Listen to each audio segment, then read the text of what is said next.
Okay, good afternoon, everyone. Please go ahead and take a seat.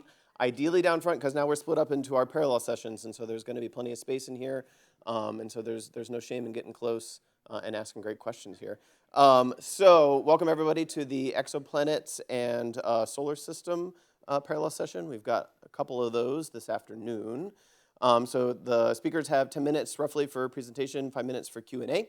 And I'll help moderate that, but I want to kick it off with Professor Courtney Dressing from UC Berkeley. Take it away. Great. Thanks, Ty. This one seems like it's on.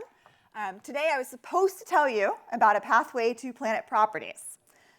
For our precursor science program, which was graciously funded by NASA, I've been working with this fantastic team of individuals, including Caleb Hirata, who will be speaking 2 people after me, on a project where the goal is to figure out what is the current state of knowledge of potential stars that could be searched for planets with HWO, how many planets exist around those stars, how well could we find planets around those stars given the capabilities of current and upcoming facilities, and which are the stars where we haven't yet found as many planets, but there's a big gap in our ability to find planets and what we found. So where is the discovery space that can be accessed and explored prior to the launch of HWO? Because as we heard in the Target Stars panel on Tuesday, it's really important to start taking these observations, especially time-sensitive observations like radio velocities and astrometry, as early as possible. In the program, we're also looking at the stability of planets within the habitable zone, given the existence of known planets and the potential to have planets that would not yet have been detected by current observations. Caleb will tell you way more about the radio velocity program, so stay tuned for that talk. I also wanted to highlight work by an undergraduate at Berkeley, Ryan Huangbo, and work by my collaborator, Stephen Kane, on understanding the stability of potential Earth-like planets in habitable zones, given that we know already that some of these target stars have giant planets in or near the habitable zone.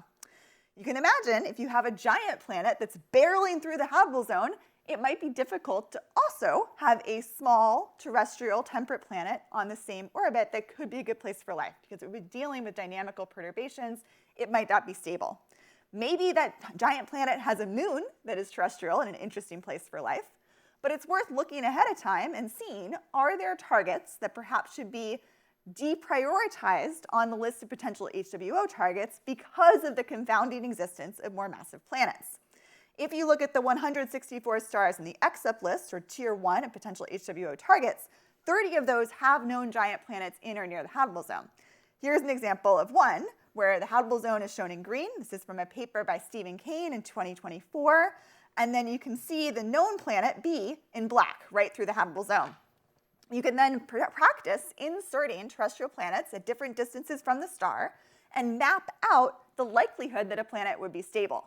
So on the right side, we see the fraction of time that a small planet could exist stably in the system as a function of the distance from the star at which it is placed.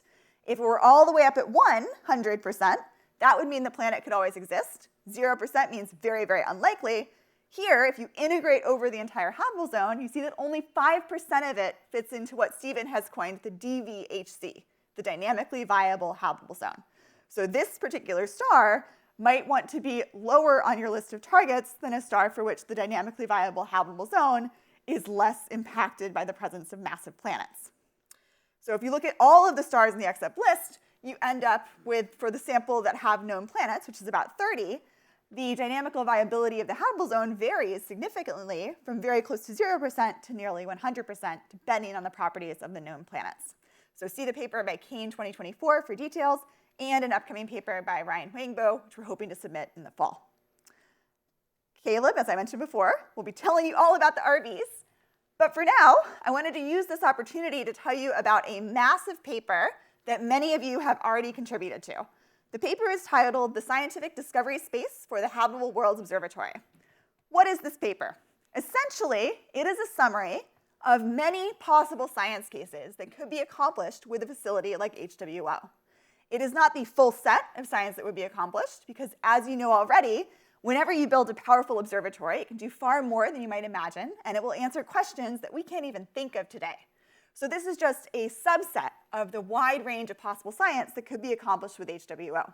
It's not just habitable planets. It also includes massive planets, objects in the solar system, galaxies, dark matter, and more.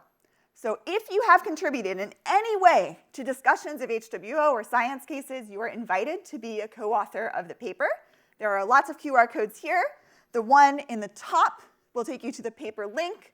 The ones on the side will take you to the link to join as an individual co-author. The one beneath that is for if you are leading work on a science case or on precursor observations. Click on that one to authorize including your particular science case in the paper itself. The reason why this paper exists is primarily to give the community an easy go-to reference that summarizes the range of science that would be possible with this observatory. It is also designed to highlight the work by the community, including many people in this room and online. With this paper, there's a table that links to all of the science case proceedings that are going to be in this conference proceedings and to all the published papers about those science cases. So it would be very easy for someone reading the paper to see exactly where they need to go to learn more about the science case. And the leads of the science case are also identified in that table, so they know who to go to for more information. In the paper, I had a lot of fun looking at all the different science cases and comparing the observations needed to address them. And there are lots of similarities that appear. So even though the paper considers something like 65 science cases, there are not 65 unique sets of observations. There's actually overlapping needs, and there are many cases where the same set of observations can actually be used to address different questions. So part of the goal of this paper is to identify what are core data sets that would be essential for making progress with HWO across a wide range of astrophysics and planetary science. The paper also maps these science case goals back to Astro 2020, connecting to the discovery areas and questions raised in that document. We find that nearly all of the discovery areas and questions are addressed by these science cases. There are 3 exceptions. And then we also discuss what needs to be done now, both in terms of target star observations and in terms of important laboratory work quantifying geochemical planetary habitability. If you are interested in HWO, but you have been told that it's just for habitable worlds, that was wrong. It's for everyone, not just habitable worlds. And a main goal of this paper is to really get that message out clearly, to make it clear to the community and to the astrophysics world in general that HWO will do more than just look for life, although looking for life is pretty amazing. Here's an example of how the paper is structured. So it's set up so that we start off with science cases, divided into the working groups from which they originated. In the Solar Systems in Context group, which was led by Ty Robinson and Evgenia Shkolnik, there were many different subgroups, and each of the subgroups came up with science cases, one of which was looking for planets like our own Venus orbiting other stars. That was led by Stephen Kane, Emma Miles, and Colby Osberg. For that science case, they specified what kind of targets they wanted to look at and what kind of observations they needed to address the question of how common planets that were terrestrial and had experienced greenhouse effects, runaway greenhouses, might be around other stars. In the paper, there is a table for each science working group that lists all of the science cases with the following information. The first is, what is the official case number, if you want to cross-reference with HWO project documentation. Then is, where is this discussed in the paper? There are 12 sections now, and it keeps on growing. It's a massive paper. Then there's a summary of what is the key goal of this science case. For this one is how common are planets like Venus or around other stars. Then it's what targets do you need to look at. And this column is really useful for comparing different science cases to see where you could share target samples across different goals. Then there's a short description about what kind of data are needed to address the question. And we try carefully to note whether data in multiple bands needs to be contemporaneous or simultaneous, which is helpful for planning the overall operation of the observatory. And then finally, this coded section here traces back to Astro 2020 and highlights which questions and discovery sections are addressed by that science case. So there's a row for each science case in the paper. There's also, for each science working group, a remapped version of the table where we start with what observations are needed, and then we trace them back to the science goals. So you'll see in this Venus case, there was a request for UV spectroscopy of these planets with high contrast imaging. So if we look at the case of high contrast UV spectroscopy of small planets, there are multiple science cases that require similar observations. We can say that this is the main theme of the type of observation. With observations like that, we can address all of these questions. And if we look at slightly different target samples, and we vary the design of the observations just a little bit for different types of targets, we can then address all of the science cases discussed in various parts of the paper. So this is a good way to see how are the science cases requesting similar or different observations for different goals. So to summarize, this paper exists. It's almost ready to go. We have to go through the JPL internal review process, and I still need to respond to a couple lists of paper suggestions from many community members. But there's still time to join. If you're interested, please go ahead, click on that link, share it with your friends, sign up to join the paper. If you have a science case, regardless of whether you're presenting it here at this conference, please follow the link below to add that to the document. Everyone's encouraged to send feedback, but you do not need to read all 130 plus pages to be a co-author. You can just read the parts that you feel are most relevant to your science. We'll submit it in August, so that's soon. It's, within the next month, this paper will be on archive and submitted. If you want to join the Slack channel, we have one. And please do spread this word to others. Thank you very much.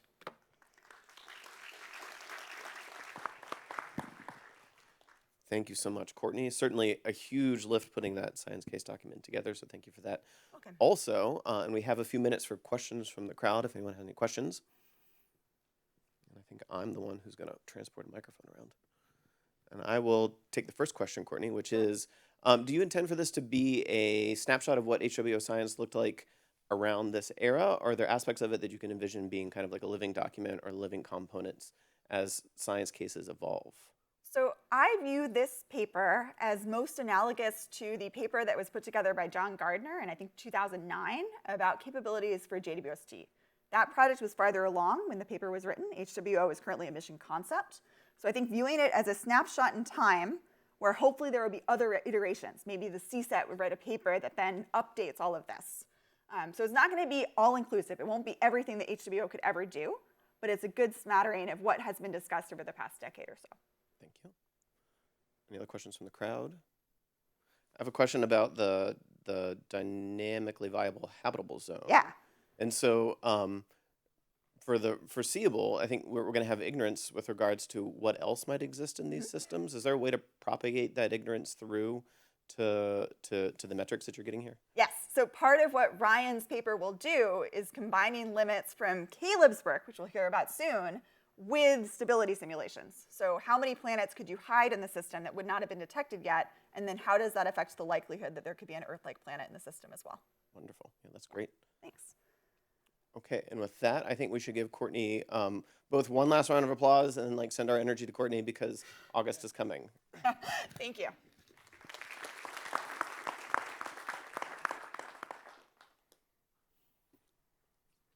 I think it can live there. And are you mic'd up? Rennie's mic'd up.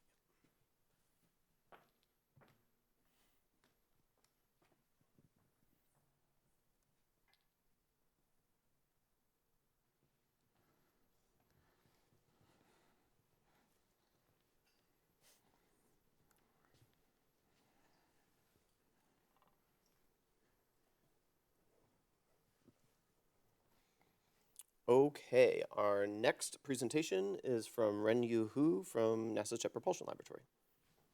Thank you, Tai. Happy to be here and talk with you about our science case, and we'll move beyond trying to find and characterize Earth-like planets, because when we do that, there will be many other point sources in your image, and and we want to distinguish them between rocky planets, water worlds, gas dwarf, and many other possibilities. So this activity is done as part of a characterizing exoplanet sub-working group. Mihail Min, who is sitting in the audience, and myself are leading for HWO. And in that sub-working group, we basically are tasked to think about the exoplanet, and particularly characterizing exoplanet science cases beyond Earth-like planets. And together with many people in the community, we come up with 7 key science cases, and this is one of them. I think that we'll hear about a few other science cases at this meeting. So here we are mostly interested. Well, of course, the mission is designed for searching to answer these questions and searching for Earth-like planets. But when we do actual observations, I think when you dig a dark hole around nearby stars, and this may be what we see, the few point sources. And then I think the first questions as astronomer will ask is, what are these point sources? I think it's easier to, if the point source is particularly bright, it's probably easier to say, okay, this is probably a large planet. But if the point source is faint, and we can thinking about whether it's rocky or not. And this is actually a valid question based on our current understanding of what's out there. In the recent years, the exoplanet search and characterization has advanced to the point that we can start to understand the diverse composition of small exoplanets. So this is an example plot showing some of the well-characterized exoplanets, small exoplanet focusing, showing their mass and the radius. So we can see that if the planet is truly small, say less than 1.4 Earth's radius, most of these detected planets follow the brown line that follow the Earth-like composition.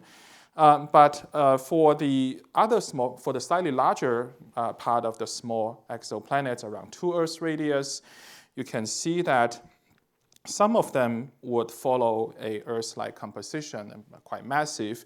But there is another group of planets that are not so massive, and they either follow a density of a water world, which is assumed composition where there's a large portion of the planet mass in water or other astrophysical ice, or they can be worlds like a rocky planet but with massive hydrogen helium envelopes. So these are maybe smaller versions of Neptune, perhaps. So there is for small exoplanets, there is some of them can be volatile-rich planets, and a subset may be water worlds. And this diversity in the composition is really one of the frontiers of our current exoplanet studies, using the precise measurements of the planet size and mass, as well as atmosphere measurements using JWST.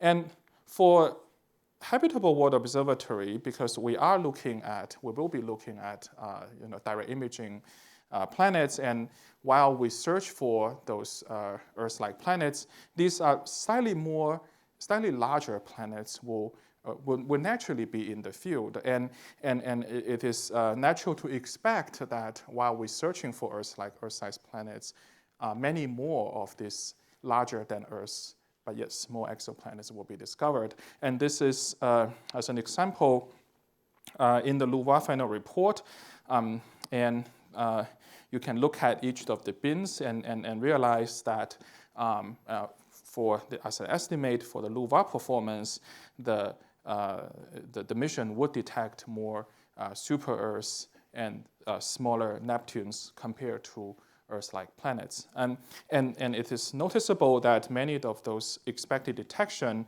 in the super-Earth sub-Neptune regime will have a temperature much colder than Earth. So these are really the sort of the challenges and the opportunities.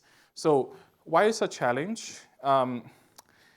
The direct imaging detections for those who recently turned into this field, what we are going to measure is the planet to star contrast ratio, and this is related to the planetary radius as the radius squared times the albedo of the planet, and therefore the planetary radius can be degenerate with the albedo. So for any point source detected, whether it's actually Earth-size and thus likely to be rocky, or they're actually slightly larger and maybe volatile-rich planets, it actually is not immediately clear, and you need to determine the albedo first and derive the planetary radius. And we also then that's obviously a challenge, and the determination of if your goal is to detect rocky planets, the determination of the rockiness of those planets will rely on atmospheric observations. And in the meantime, I think that there's also an opportunity because we expect to detect a wide range of volatile-rich planets of various size and various temperature conditions, and this will provide us a so the golden mine for comparative planetology. And also, if some of those volatile-rich planets are indeed water worlds, you can think of as a scale-up version of Europa or Ganymede. Then, if they are in the if they are like receive similar amount of radiation as Earth receives from the sun or lower, they could actually host the liquid water oceans on top of a high-pressure ice layer, and that's another kind of potential habitable environments. So there's a potential to detect non-Earth-like habitable worlds, such as water worlds with liquid water oceans. So in our science case, our central question is to determine at what frequency do nearby stars host rocky planets or water worlds versus mini-Neptunes with gaseous envelopes. So we actually start to do that using JWST. So this is an example of that. We recently published this repeated observations of K218b using JWST. K218b is Earth's temperature, about 2 Earth's radius, and our observation has established that the planet's atmosphere has abundant methane and CO2 at the same time, and we measure their abundances. And this observation established the fact that the planet's interior must be water-rich. So the K218b is indeed a water-rich planet. And the observation actually hint that the models that assumes a liquid water ocean with absorption and with dissolution of ammonia and other processes can actually provide a slightly better fit to the data compared to a planet with a massive atmosphere. We cannot exclude the massive atmosphere scenario with both hydrogen and water. So, but we did point out the additional directions in both modeling and observations that would be needed to address this degeneracy. So in doing these K218b observations, I believe that there's many other groups doing observations and also doing theoretical modeling. We start to learn about the chemical signatures of these different scenarios and how we can use atmospheric observations to infer the internal composition of these small exoplanets. And based on this, we come up with, based on this experience, we come up with this characterization roadmap for the direct imaging point source that HWOs would be detecting. So I think the first step here is that we need to determine whether that point source has hydrogen-dominated atmosphere, and if it does, then it's quite likely to be a mini-Neptune, but still we need to determine whether the hydrogen atmosphere is massive or small. And if that planet does not have hydrogen-dominated atmosphere, then that would make things more interesting. They're likely to be a water world, a rocky planet, and then we need to look at other chemical signatures to determine whether it is a water world or rocky planets. And here we're focusing on the spectroscopic measurements using the atmosphere signatures to infer on the nature of the planet and the internal composition. But of course, independent planetary radius and mass measurements could help distinguish these scenarios. So how do we do that? For determining whether the planet atmosphere is hydrogen-dominated or not, we can look at Rayleigh scattering. This is an interplay between how much gas you have in the atmosphere in terms of the number density versus where the reflection comes from. So if there is clouds in the atmosphere, there's a confounding parameter where I think that the broadband polarization would be particularly helpful. And if we determine that the planet has a hydrogen-dominated atmosphere that's very similar to the case of K218b, then the atmospheric abundances of methane and CO2 versus ammonia could help us to determine whether that hydrogen atmosphere is massive or small. And for the rocky planets and water worlds, we want to know their bulk atmosphere composition, ranging from nitrogen, CO to CO2. The volcanic outgassing features would be a signpost for rockiness of those planets, and we can think about H2S and SO2. If the planet has a liquid water ocean surface and it's a water world, then we do not actually expect ammonia or sulfur dioxide in the atmosphere. The phase curve and Glynn signals of liquid water oceans could be complementary to the atmosphere chemistry signatures that we're talking about. And I will spend a minute on the rock features. So I just want to give you some examples. So nitrogen and CO has the same molecular weight, so their radius scattering feature are very, very similar. So if we want to distinguish the two gases being which one is the dominant gas in the planetary atmosphere, we probably need to go after the CO absorption feature at close to 1.6 micron. As another example, if we want to measure the SO2 and H2S feature from these small exoplanets, and I think that the best place to look for them is in the UV wavelengths. This is the simulated planets where they have ozone versus SO2 and H2S, and you can imagine that if you have if you have moderate spectral resolution in the UV, then you can determine whether this absorption comes from ozone or SO2 and H2S. And the one thing that I think that has not been discussed a lot is that the rock on rocky exoplanet actually has spectral features. And this is a paper I wrote in 2012. There is the mid-infrared portion of the paper that has now underpinned a lot of JWST observations, but the reflected light portion of the paper is also important. So in the short wavelengths where it will be probed by the reflected light, the mafic rock, ultramafic rock in particular, could have fairly strong spectral features, which is produced by the absorption of iron 2 in the crystal field of the mafic rocks. And this is a broad absorption feature near 1 micron and 2 micron. And maybe what's more interesting is that the bound water. So you can imagine for the low temperature planets, you can have aqueous alteration happening on the planet, and then this could to create the hydroxyl and in the hydrated rock, and this will produce a very unique narrow feature at 1.4 and 1.9 microns. At least the 1.4 is something that we may have access to, and for the really cold planets, there could be water ice absorption as well.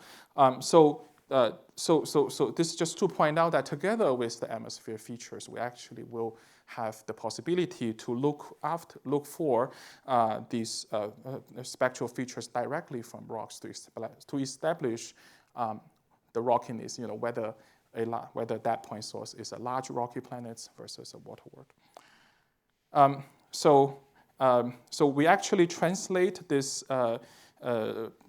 this roadmap into a table like this, and this will be published in the science case documents that you're welcome to take a look. And we're actually going through the process of writing up the science cases into the conference proceeding. I think that the comment field is still open, and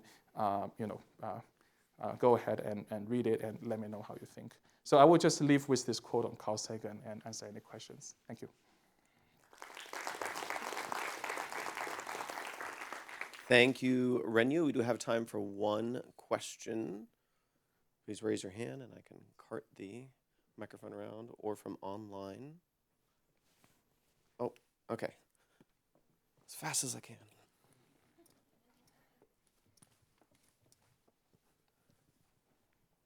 Yeah, no worries. Hi, Renyu, up here. Great talk. I have a question about K218b, because in the roadmap that you showed, you were saying that you either expect to find methane or CO2 to determine the nature of the planet. But in K218b, you are observing both. So where is this planet located in your roadmap? Yeah, K218b is actually an interesting case because it's in between. So because both methane and CO2 exist in the atmosphere, we actually determine that the water is 10% by volume or 50% by mass in that envelope. So I guess a way to say that is we want to look at the methane to CO2 ratio to determine how hydrogen rich the planet is. Let's thank Renyu again.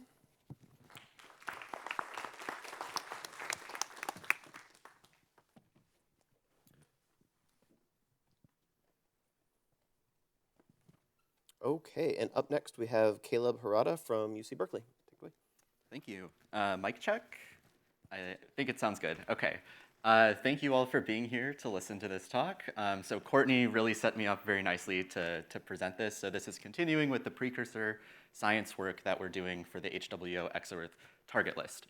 So because I happen to be on the job market this coming fall, I wanted to just plug the rest of my dissertation PhD work.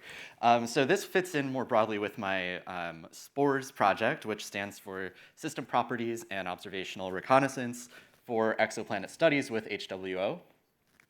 And so as you can imagine, I work with Courtney Dressing at UC Berkeley, and Stephen Kane is another one of my collaborators, as well as myself. And this work is funded through a NASA Astrophysics Decadal Survey Precursor Science Program grant, as well as the National Science Foundation. So to quickly highlight the first paper that was part of this series, and Courtney alluded to this already, but we investigated the stellar properties of the 164 EXEP targets, assessed the completeness and accuracy of our current knowledge based on the literature, and looked into fundamental stellar properties, multiband photometry, abundances, et cetera. And a lot of this work you've heard of already through the Target Stars and Systems Working Group, which Natalie Hinkle presented on yesterday. So the rest of this talk, I'm going to focus on a forthcoming paper that is very soon to be published. And in this work, we looked at a precursor radial velocity survey of the EXEP targets in order to place limits on undetected planets, refine properties of known planets, and to search for potential new planet candidates. So we've all seen variations of this plot before throughout the week, so I'm not going to talk about it too much, but I do want to mention that although we know, HWO will image nearby exoplanet systems and detect hundreds of planets, including those that might be Earth-like, HWO is also just going to detect hundreds of planets, period. And no matter what the masses of those planets are, whether they're Earth-like or Jupiter-like, it is essential that we understand the masses of these planets, right? Mass is a fundamental property that informs our atmospheric retrieval models. So whether we're interested in interpreting biosignatures in Earth-like spectra or investigating the demographics of giant planet atmospheres, we need to understand the masses of these planets. And one of the best ways to do that, at least over the past 30 years or so, is to use radial velocity surveys. And I'm not going to talk about this slide because Courtney already talked about the dynamically viable habitable zone, but enjoy this nice meme from Rob Wittenmeyer. So orbital stability is a key parameter for planetary habitability, and we need to understand to what extent disruptive wrecking ball giant planets exist in potential target systems. So as we often do when we're defining a survey, it was important to first define the scope of what our survey entails. So I already mentioned we're looking at the 164 provisional target stars in the EXEP list, which also forms tier 1 of the new target stars and systems tiered priority target list that, again, Natalie mentioned, and there was a panel on this discussion about this yesterday. We decided to limit the scope to publicly available radial velocity data sets that were uniform, just to make things simpler and to give us our best uniform sample to analyze for the survey.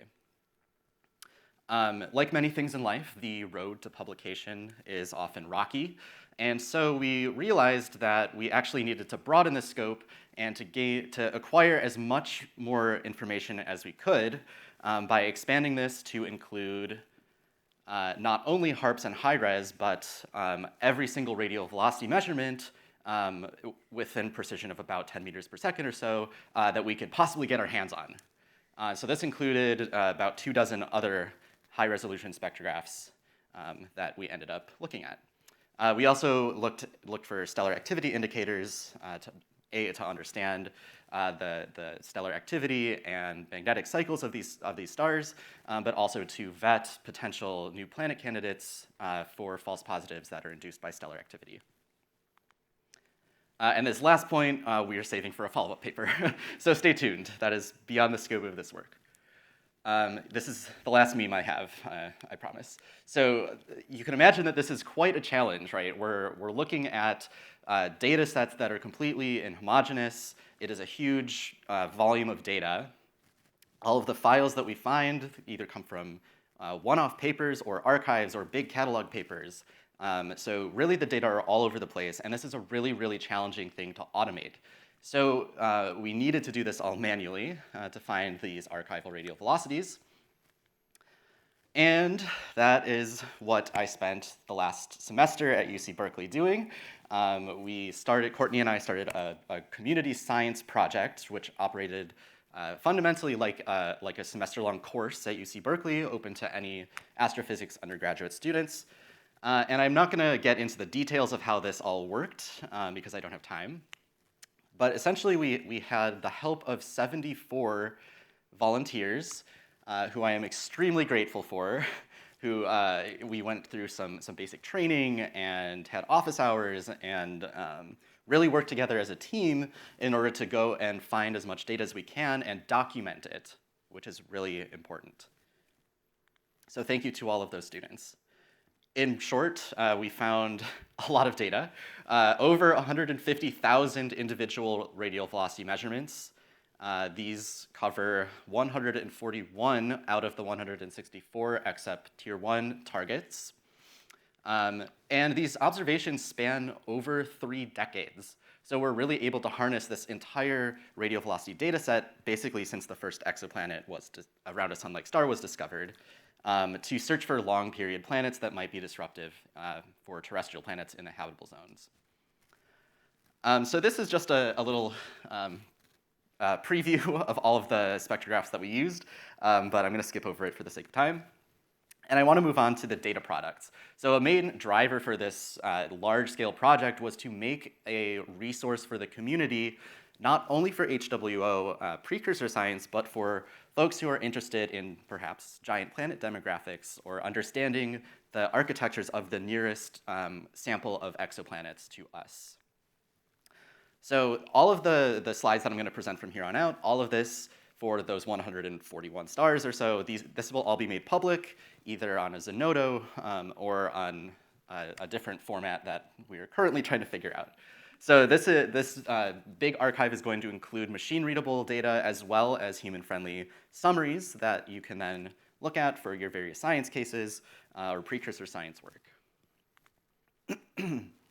So we ran all of this data through the open source RV search package, and we looked for planetary signals. We fit Keplerian orbits, as you can see in this example. I chose to highlight this one because even though all of this data has already been looked at by other folks, putting it together really gives us the power to find new planets. So we are actually still finding planet candidates, even though some of this data is 30 years old.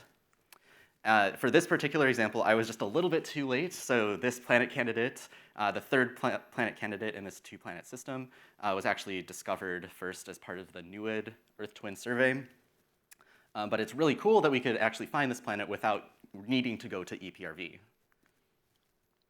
I'm gonna skip over this pretty fast, but this is an example of a data product that we're going to release. So this is looking at the stellar activity indicators. This one example is for the S index for this particular star, but we have a whole bunch of these plots for various activity indicators that will be useful for further analysis. Here's another example of something that we're releasing for all of these stars. So this is a completeness plot where we've injected and attempted to recover various Keplerian signals to see where our sensitivity bottoms out given these 3 decades of data. And here I'm just highlighting this is the same system that I showed before. So this is our new planet candidate down here, close to the sensitivity line. But because we're combining all these observations, that line, the black line is the 50% completeness contour. We're pushing that line down so that we're able to reveal these lower mass planets. I think this is the main plot that I want to show off. So this is, if you took that 50% completeness contour line that I showed on that previous plot, and you take that for every star in the sample, all of the high priority HWO targets, and you plot them as a function of MP sin I and semi-major axis and installation flux, then you can see in general how good we are doing when we're looking for these giant planets in the habitable zone. And depending on how you look at this, you're either really excited that we're able to get Jupiter analogs in about 50% of these systems. That's an amazing achievement that would not have been possible 30 years ago, right?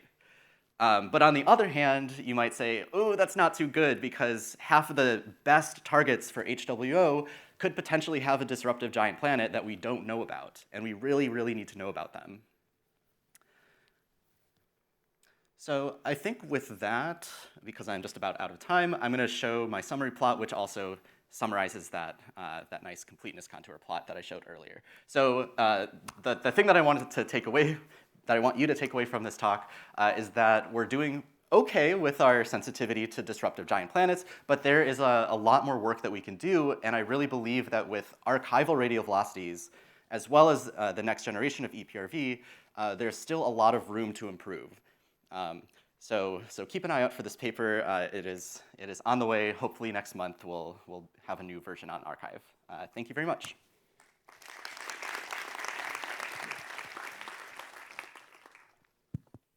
Thank you, Caleb. We certainly have time for questions. We've got a couple over here, and let's see. What's the easiest way to get over there? I have a colleague. Dreamwork makes the dream work. Carrying a microphone around the middle of the room, so thank you. Right here, there were 2 questions. Thank you. Let's do in front first.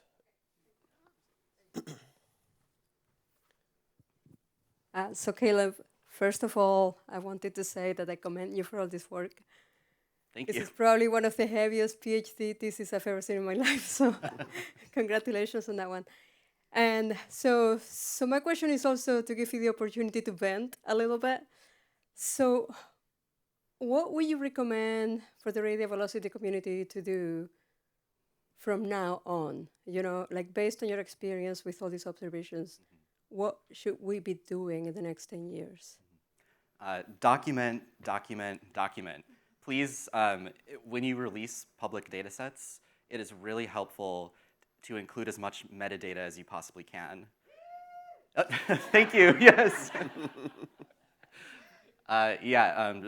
Trying to get a uniform radial velocity measurements, but also the activity indicators, because we're not looking at the raw spectra. We're just looking at the measurements that were published, the reduced measurements.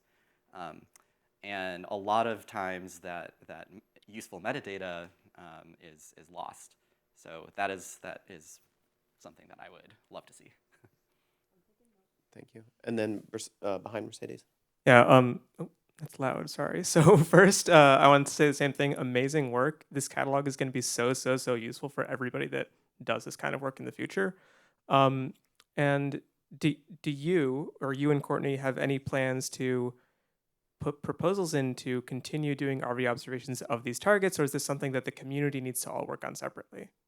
That's a good question. So both. So I didn't mention this, but on the last line here, we do have some new observations coming in for northern hemisphere target stars using the automated planet finder at Lake Observatory.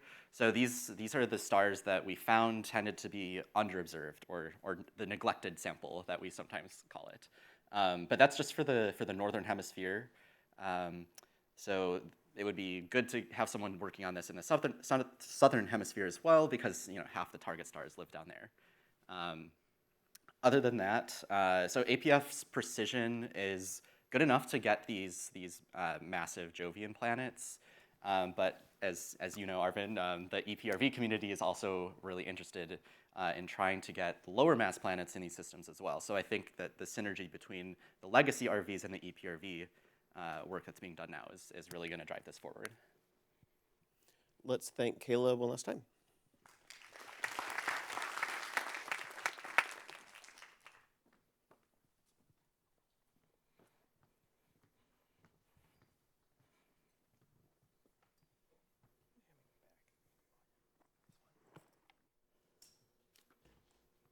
And up next, we have Rachel Fernandez from Penn State University.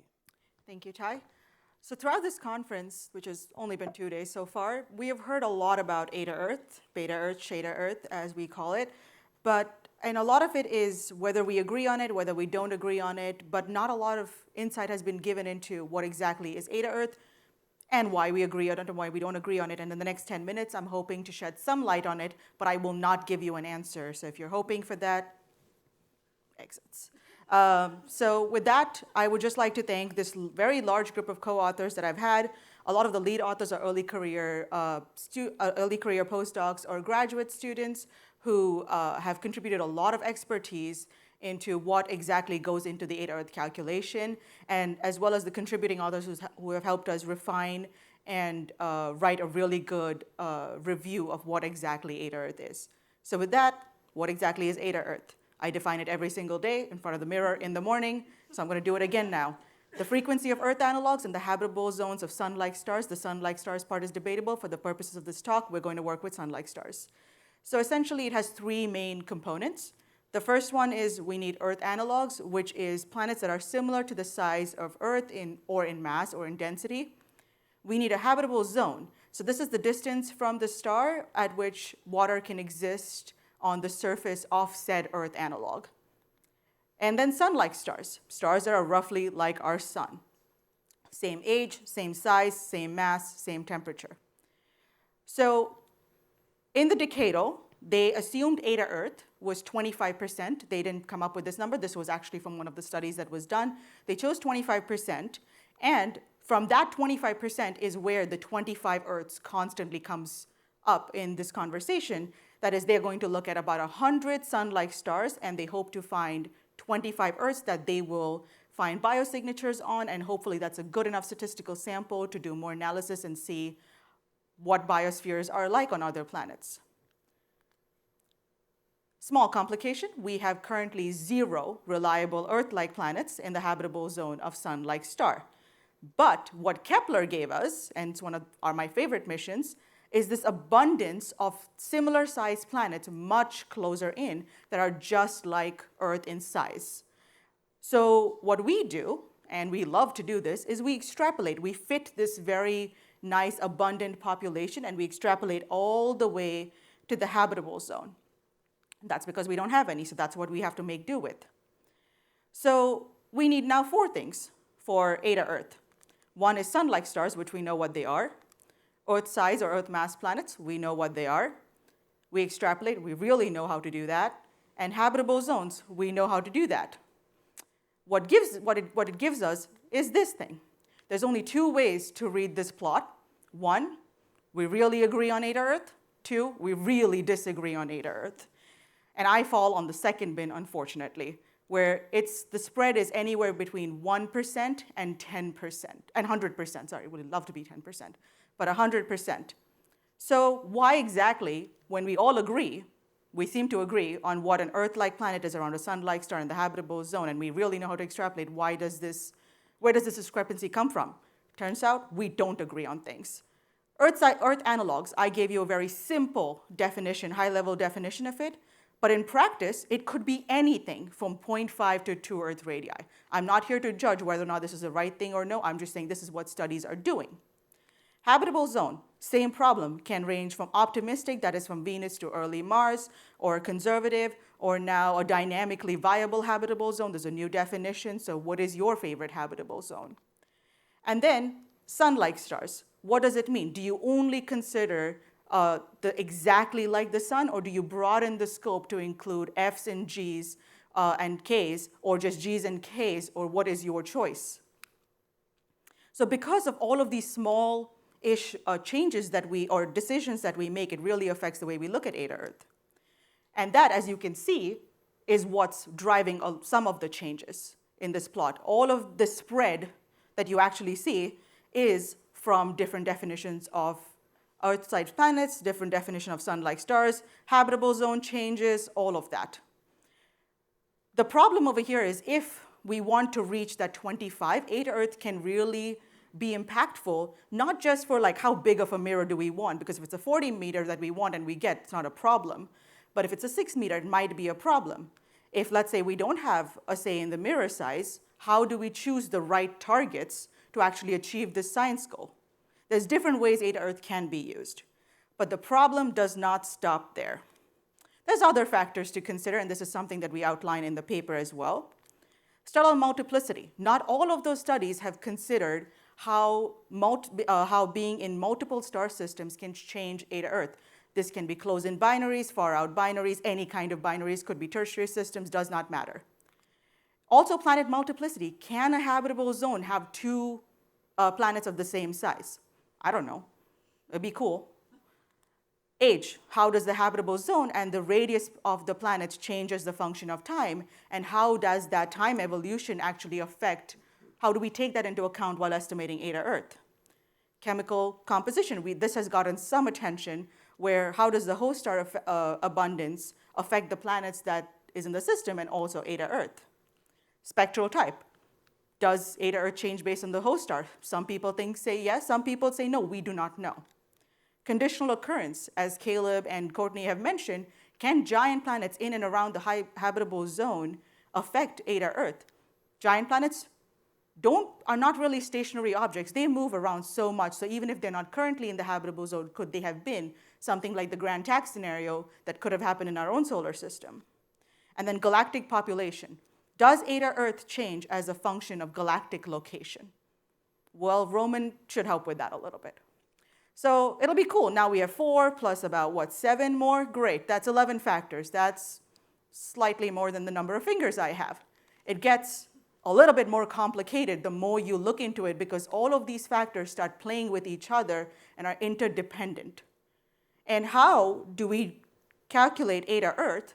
By considering all the factors, and that spread that you see, and one of the main reasons, in my personal opinion, that we disagree on Eta Earth is because there is no one study that has taken this list and was checked off every single box and said that now we have Eta Earth. I'm not saying this is a perfect list. I'm not saying we're able to achieve everything on this list. This is just what things could depend on. There's also things that Eta Earth could depend on that is not on this list. So if Eta Earth is important, somebody needs to sit down and do this calculation.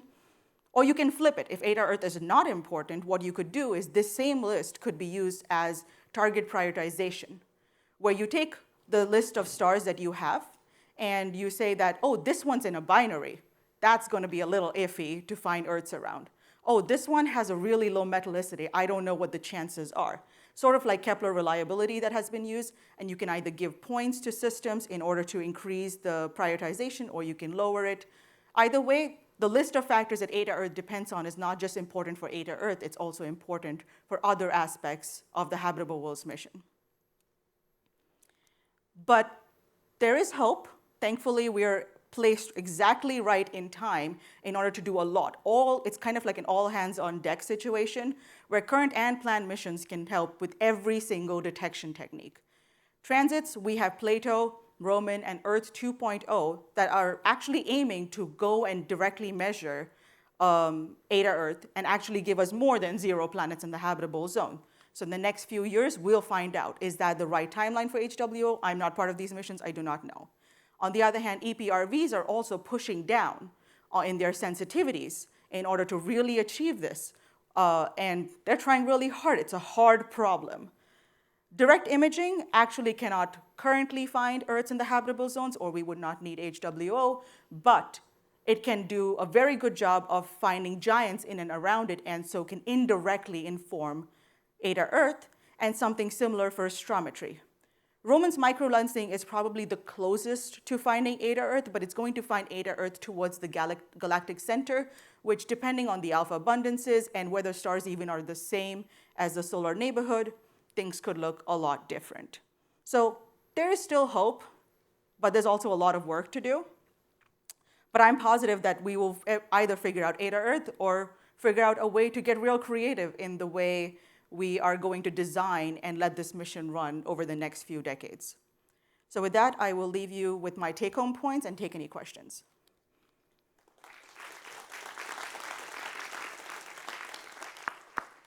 Thank you so much, Rachel. We have plenty of time for questions. We'll start over here, it looks like. And I have failed you as a chair in that I have forgotten to remind you to please say your name and affiliation before you ask a question for the remote audience. For example, I am Ty Robinson, University of Arizona, which I also forgot to say. Hi, I'm Sophia, Johns Hopkins University. Sophia Kahneman, sorry, I messed that up already. So does the definition of Earth-like stars ever consider large like relatively large tidally interacting moons as an important contributor? I have not seen anything like that. That is not to say that tidally interacting moons cannot be habitable.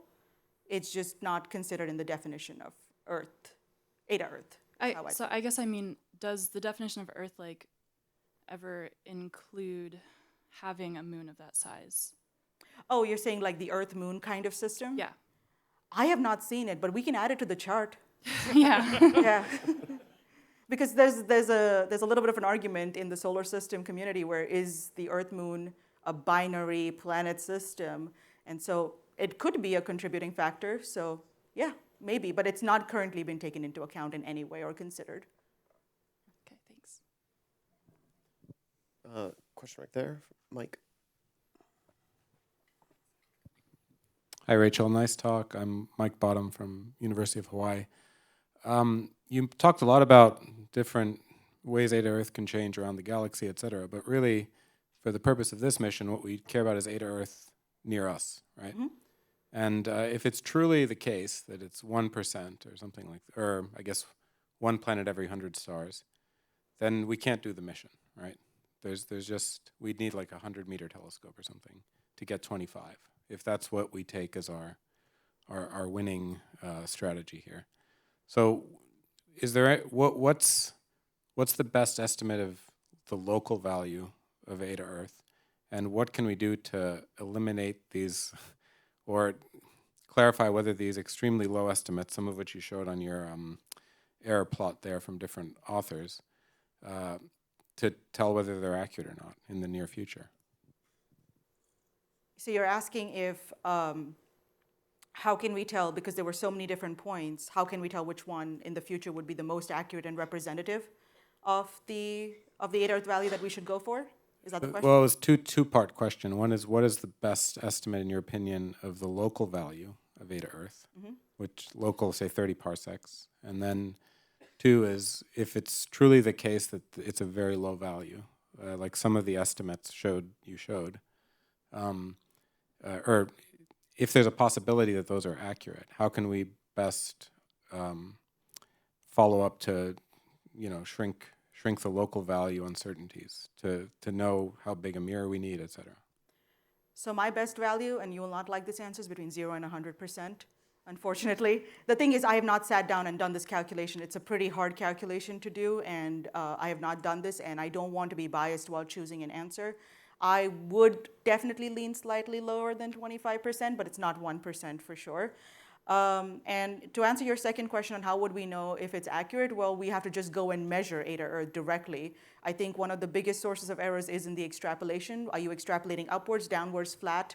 What are you doing? Like, you can make the in-between population, as I think I mentioned on the panel yesterday, between 100 and 300 days is very empty. So if we can start populating that, it should get rid of some of the extrapolation issues that we have. But I think with Roman, maybe with Plato, maybe with Earth 2.0, when we actually have points in that bin, that will be one of the most accurate estimates of Eta Earth.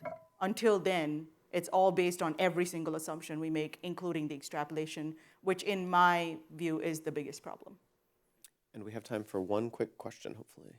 Hi, Vincent Van Eyle, UCL. I don't know when you need Eta Earth, but for Plato at least, and I think Roman might be a similar timescale, we'll get actual data in somewhere in 2027, and it will take a few years to get to the Eta Earth question at all, because you'll need a few years of observations to even get there, and probably a bit longer. So 2030 would be very optimistic to get an Eta Earth estimate from Plato, and it's more likely before 2035, but after 2030. So that's the kind of timeline. I don't know whether that works or not, but that's probably what you could expect from Plato. It probably will help a lot with the Eta Earth estimates. I do think, I'm a part of the Plato science team, so I'm a little biased, but I think Plato will add a lot towards the Eta Earth estimates. And yeah, the only thing I can say to that is that I have heard that phase A is 2029, but I'm not the project office spokesperson. So that is, Plato needs to talk to HWO project office and see what they can do. But it's still useful as a science question. That value is still useful. Whether that value from Plato will directly go into HWO, that I can't answer to. Let's thank Rachel again. And up next, we have Eduardo Bendek from NASA Ames Research Center. Hello. Hi. Today I'm going to talk about astrometric detection of exoplanets using HWO. Astrometry is a very interesting technique that can help us to measure exoplanet masses without the ambiguity of the inclination of the system. On this plot here, I'm just trying to make the case why astrometry and direct imaging work very well and why it makes sense to do both from space. Here I'm plotting the hypothetical signal of an Earth analog around the stars within 10 parsecs. The horizontal axis is the astrometric signal and the vertical axis is the contrast. The diameter is the semi-major axis, but as seen from Earth, so the angular separation that we see, and the color is the radial velocity. And what we see is that naturally there is a segregation in which high radial velocity planets go with the small inner working angles and with low contrast, so we want to observe those from the ground. And there is a space regime where it's larger angular separations and a higher contrast and also higher astrometric signal. So it goes together very well.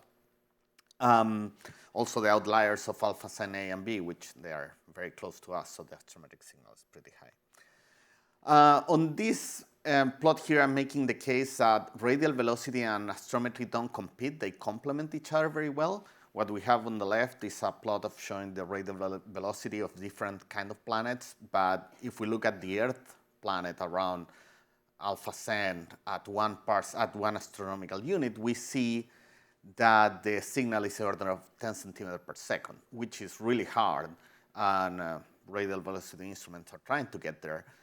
But that signal keeps going down as we go toward Mars or beyond the ice line. In contrast, on the right, we have the plot of the astrometric signal, and that signal keeps going up. So if we do both, we can expand the search envelope for planets. Also, astrometry and direct imaging work together very well at resolving the mass and semi-major axis orbital parameters of multiplanetary system. When you have more than one planet, it's hard to solve for that. So if we just do astrometry, we need a lot more cadence, and our solution will have more error than if we do astrometry and also we use the astrometric solution from direct imaging.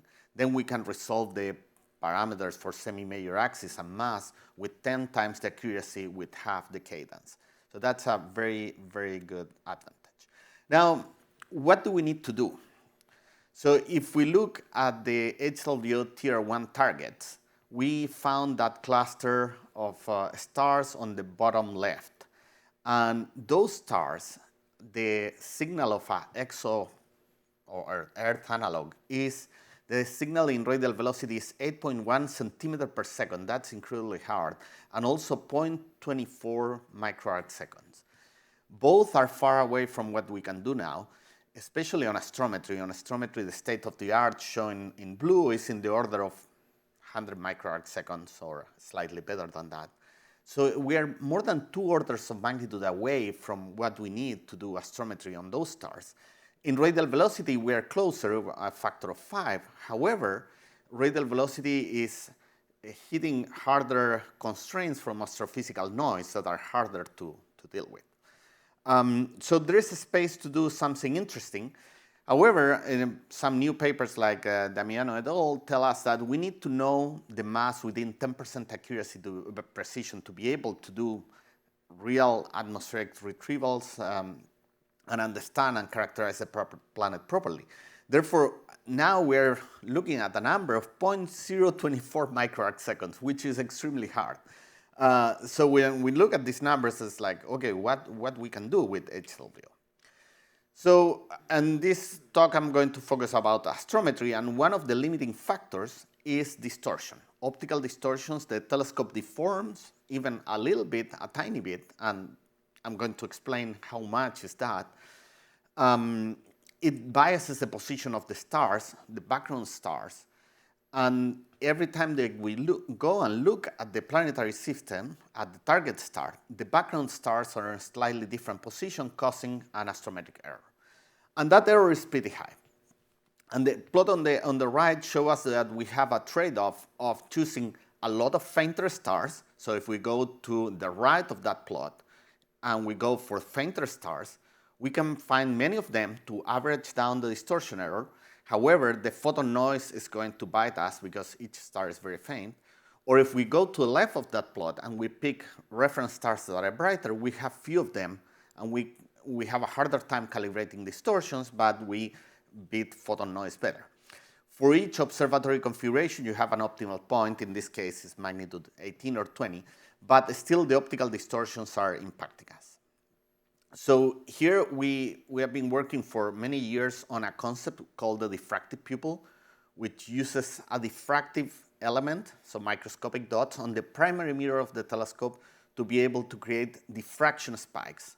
And you use those diffraction spikes as fiducials to calibrate distortion and to serve as reference that are very close to background stars. And in that way, you can calibrate distortion and reduce the magnitude difference between the target star and the background stars. There are many advantages. And we have demonstrated this on the lab to an accuracy of 0.3 microarc seconds if you scale to HWO. So it's very good precision. However, nobody wants dots in the primary mirror, and it's a non-starter. So then if you look at the architecture of HWO, there is an interesting opportunity. The coronagraph imposes extremely tight requirements on stability, which gives you for free high distortion stability as well, because optics are not moving, therefore there is no distortion term. There is still a small residual term. However, nobody's calibrating the optics downstream to the collimator and to the wide field camera. So that area remains uncalibrated. So the idea is that if we can put this diffractive pupil on a reimage pupil that is before going that uncalibrated path, we can calibrate both aspects. And we did a simulation of this, perturbing all the different mirrors of the optical train and simulating a star field. And then we look at how much the stars move when we perturb the optics. And in that way, we could characterize how big is the problem for the telescope and how big is the problem for the instrument.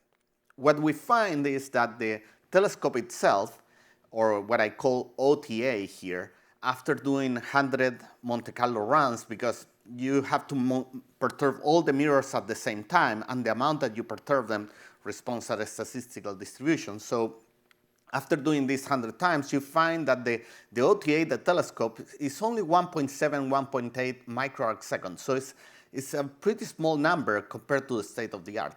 However, when you look at the instrument, then this jumps to 30 arc seconds, to 30 microarc seconds. So really calibrating the instrument is a good solution.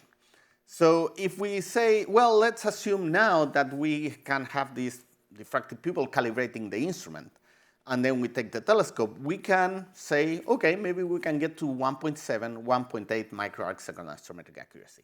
This, for the current state of the art, is amazing, but still is pretty high for what we need to characterize the masses of Earth on the HWO Tier 1 targets. So here I want to show a quick error budget, but before I want to say some important consideration here is you could reduce the distortion error term by rolling the telescope. However, when you roll the telescope, you also perturb thermally the telescope, and there is additional distortion that occurs because of that perturbation. So rolling is not an obvious answer. And second, for this to work, you need long-term laser metrology stability. So in the coronagraph, the stability requirement is for a day or 2 days or whatever the coronagraphic observation takes. For astrometry, you need year time scale stability, and that's hard, and that's not a current requirement. So here, there is an error budget. This plot is, this table is a little bit convoluted, but the key takeaway is that there are 3 columns. The column on the left shows you what is a perfect telescope with no distortions. And if you go to the bottom line, or the one above the bottom line, you see that the total error budget per 1 hour observation is 0.92 microarc second. That's mostly detector error and photon noise, and also background star astrophysical noise. if you move one column to the right is what happens if you have realistic distortions and you don't do anything about it. So one single epoch, you're talking about 32 microarc seconds. And if you take 100 epochs, you can beat that down to 3.2 microarc seconds. And now the column on the right is, let's now calibrate the optical train. Let's calibrate the instrument. We trust that the telescope is stable enough. We just calibrate the instrument. And we're talking about 2 microarc second single epoch or 0.2 microarc second after 100 epochs. So the main takeaway from this is that HLVO could do high precision astrometry, but it would be really hard to get to be able to do astrometry for all the tier 1 targets to 10% accuracy. That's really challenging. This is a preliminary study. There is a lot of uncertainty. But when we look at these numbers in comparison to other missions like Gaia or that are doing an amazing work, then this number looks extremely good. So that's a message, and looking forward to work more on this and refine these numbers. Thank you. Okay, any questions for Eduardo? Looks like we've got one here.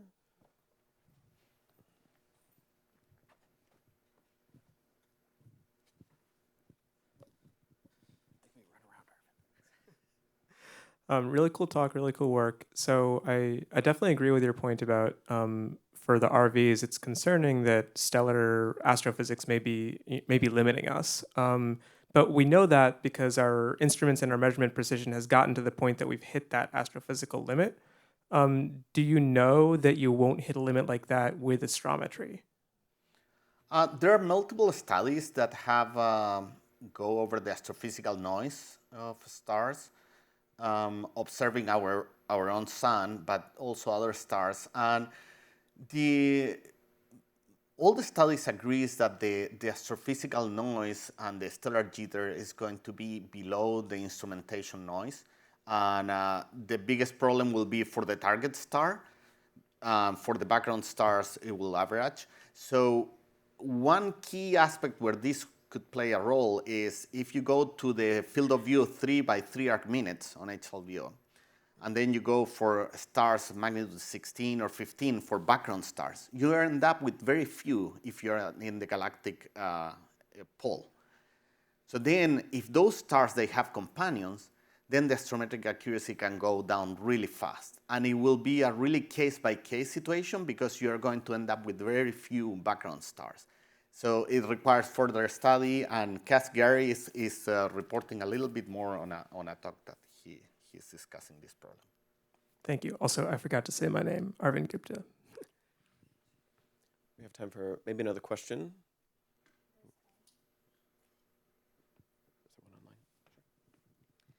So there is a question from Victor. What is the theoretical precision limit for astrometry from the ground? Is there scope to do some of the high precision astrometry for at least super Earths and Neptune to Jovian planets within the HW target list? So the VLTI has the gravity instrument that is doing amazing work. And so from the ground, I think that you can get to 30 microarc second, that level.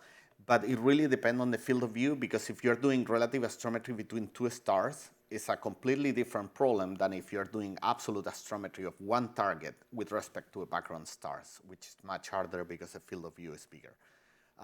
So in the best case, which is two nearby stars, and you're doing relative astrometry between those two, then like 30 microarc seconds from the ground is what the VLTI is doing, parsec, with gravity. We have a quick question maybe from Bertrand. Thank you.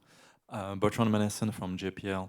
It's a bit of a loaded question, Eduardo, but if you had to choose between a dedicated astrometry mission on a smallish telescope like Theon, which is a mission proposed to ESA, as you know, for folks who don't know, which is, I think, 1 meter-ish telescope, maybe a little bit smaller, with a larger field of view, dedicated to astrometry, and adding that functionality to HWO? Do you have an opinion as to which one you would prefer? Yeah, that's a loaded question, as you say. I tend to think that field of view helps a lot. So if you can calibrate distortion with either diffractive pupil or any other way, having a larger field of view to have more background stars helps significantly. So I would incline on a dedicated mission. However, getting a 2 or 3 meter dedicated mission is not easy. So having the ability to add this to HWO is very valuable. Let's thank Eduardo again.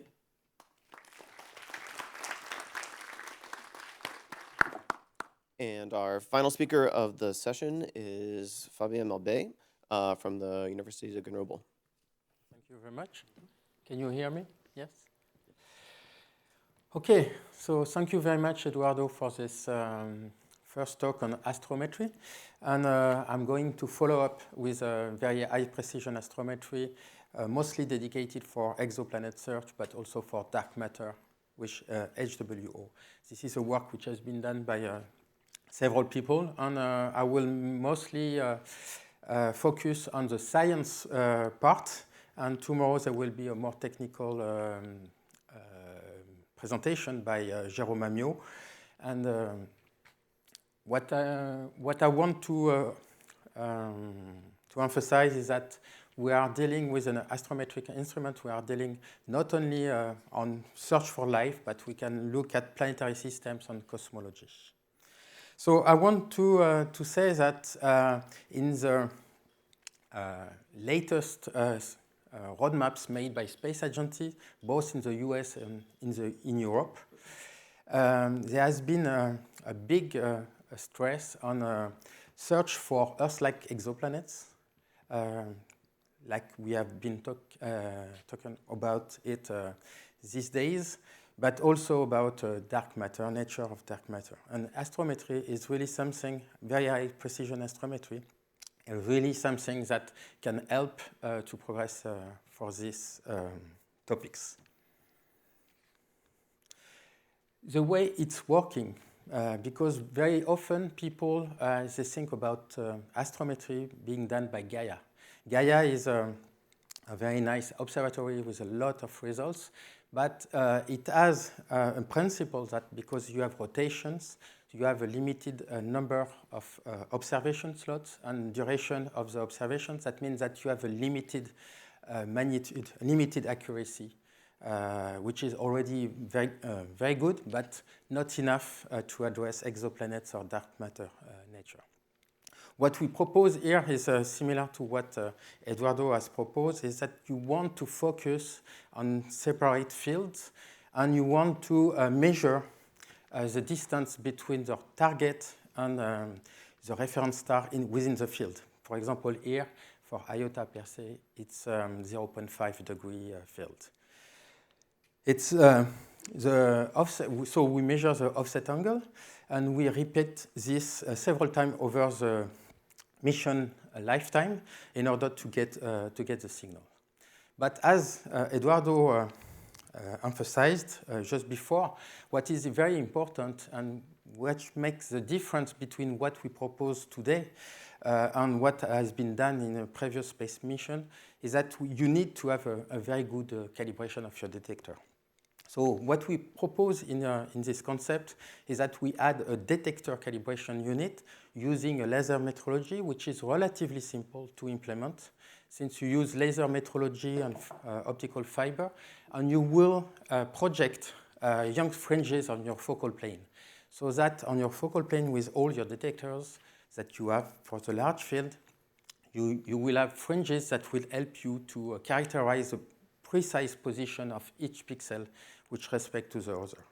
I will not get into the detail, but there is a poster by Manon Lizana that can explain this in the room just below.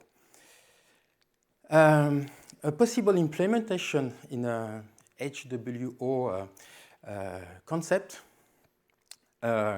is to use, you can use different parts of the, how does it work? Okay. I'm not sure I see the, okay, it's very faint. Okay, don't. Sorry? Oh, yeah, okay. Yeah, maybe you can see, yeah, okay, much better. You can, of course, use the HRI field because it has been dedicated to high-resolution imager. But one of the problems of this location is that you have a lot of optical surfaces, and as has been explained before, we are very sensitive to the stability of the telescope of the instrument. And this is something which is difficult to handle.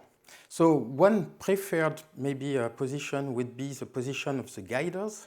And we could use, for example, a place where the fine guidance sensor or the low order wavefront sensor is placed. And it could help to do this type of servicing and do the astrometry.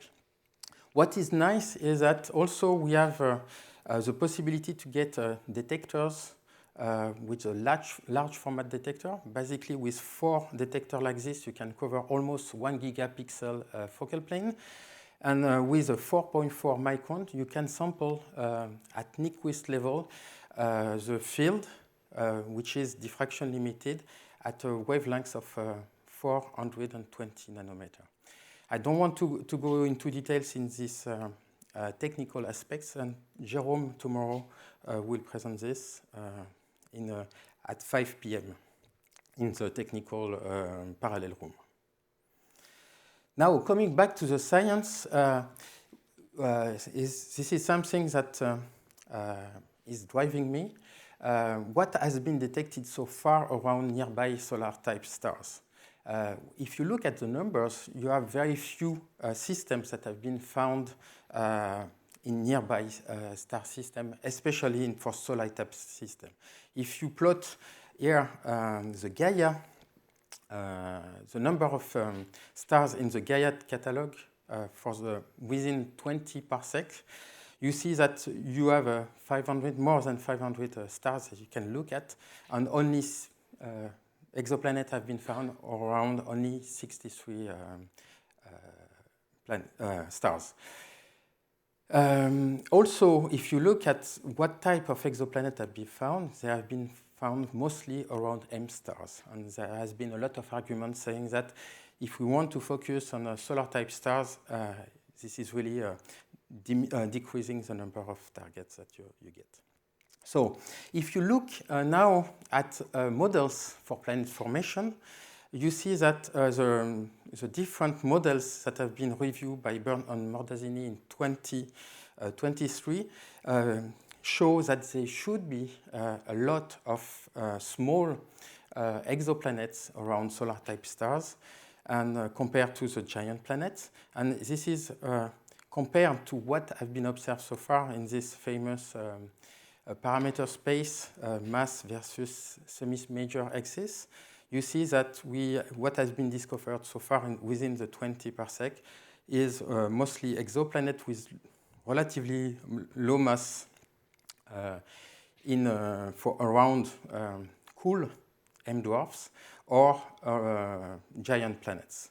And this is a part which will be covered very well with Gaia. But if we want to go really in the habitable zone of solar-type stars, you really need to have a telescope like HWO for mission. For an observation that can last 4 years. And so this is the sweet spots that we want to investigate, and what is nice is exactly the target list that is contemplated for HWO coronagraphy and spectroscopy.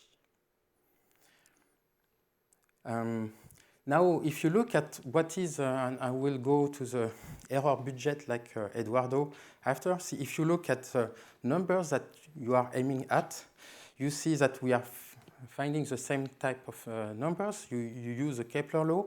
And if you put the number, which is in the table, you see that you can, with astrometry, you can detect various various diversity of planets, going from giant planets to terrestrial planets. But really, the limiting factor, if you want to look at Earth at 10 parsec, is really to get to the level of 0.3 microarc second.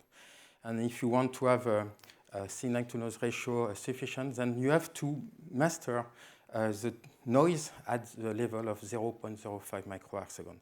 But the nice thing about astrometry is that you have you can retrieve all the parameters of the orbit of these planets, and it can deliver the planet mass, which is something which is important for atmosphere modeling. So if you go to astrometric Earth budget, I don't want you to look at all this number. What you have on the right, is in blue is the HWO number, and on the left is a yellow number from Theia, a smaller telescope. You see that for HWO, the numbers are very small in terms of photonoise, but what remains is the part corresponding to the focal plane calibration and the field distortion calibration. I just want to emphasize the fact that for single measurements, you don't need to reach the 0.3 microarc second level. You are at the level, you can reach at the level of 0.5 to 1 microarc second.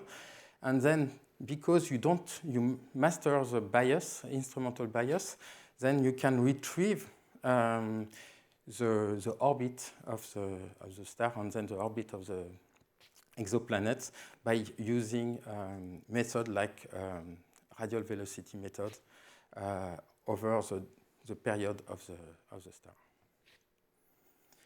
Okay, so to summarize this, this is astrometry can help you really to understand planet formation by detecting the low mass planets in planetary systems. Imaging and astrometry work very well for large period systems, and they are very synergetic. Also, I would like to emphasize that astrometry can provide a target list for high contrast coronographic spectroscoping, as it was shown earlier this afternoon. 0.3 microarc second astrometry is possible, and I invite you to look at the poster by Manon Lizana today and tomorrow, and the talk of Jérôme Amiot tomorrow. I just want to spend one more slide on dark matter. I didn't spend too much time on this because we are not limited, we are not in the same regime. For exoplanets, we are in bright star regime, whereas for dark matter, we are in the faint source regime. But it can help a lot if you have a large field of view, and there has been a good example this morning of what you could do with dwarf spheroidal galaxies to try to, as you can see on the figure here, you can see that with adding proper motion calculated by astrometry, you can really helps. It can really helps to find if your dark matter is more core or cuspy.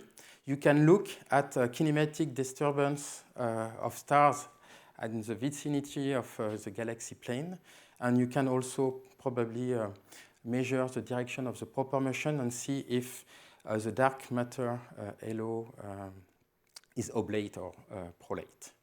So just want to finish. This is astrometry is an important technique to really progress for exoplanetary system, but also dark matter. And what I would like to emphasize is that with HWO, we can go down by a factor 20 to 50 compared to Gaia, for example, which is possible because we are using pointing observation, sit and stare observation on a large field instrument. It's challenging, but reachable, and I think it's worth the science. Thank you very much.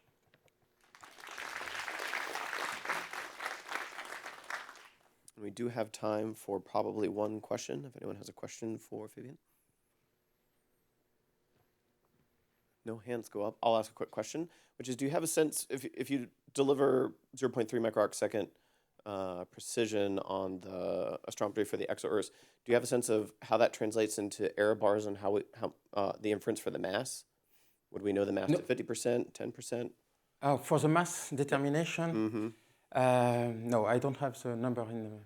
Okay, we should chat more about that because for some we can talk about this, modelers in the crowd, we could fold that into the analysis and it would be very interesting. Okay, so let's thank Fabian one last time and all of our previous speakers. Okay. Thank you. So we are now on a coffee and poster break. So please pay a visit to the posters. That's for 50 minutes. And then I'll see you back in here after those 50 minutes, 5-0. If you are a speaker in the next session and want to check your slides, we're here right now if you want to come do that, or feel free to show up a little bit early before the next session and we can check those. Otherwise, thank you all for being here and hopefully see you in 50 minutes.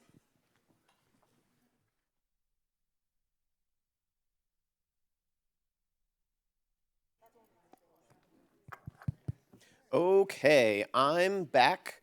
So are you. Welcome again, everyone. I'm Ty Robinson, University of Arizona. Happy to be serving as second chair again. This time for a more solar system focused session during the parallel sessions right now.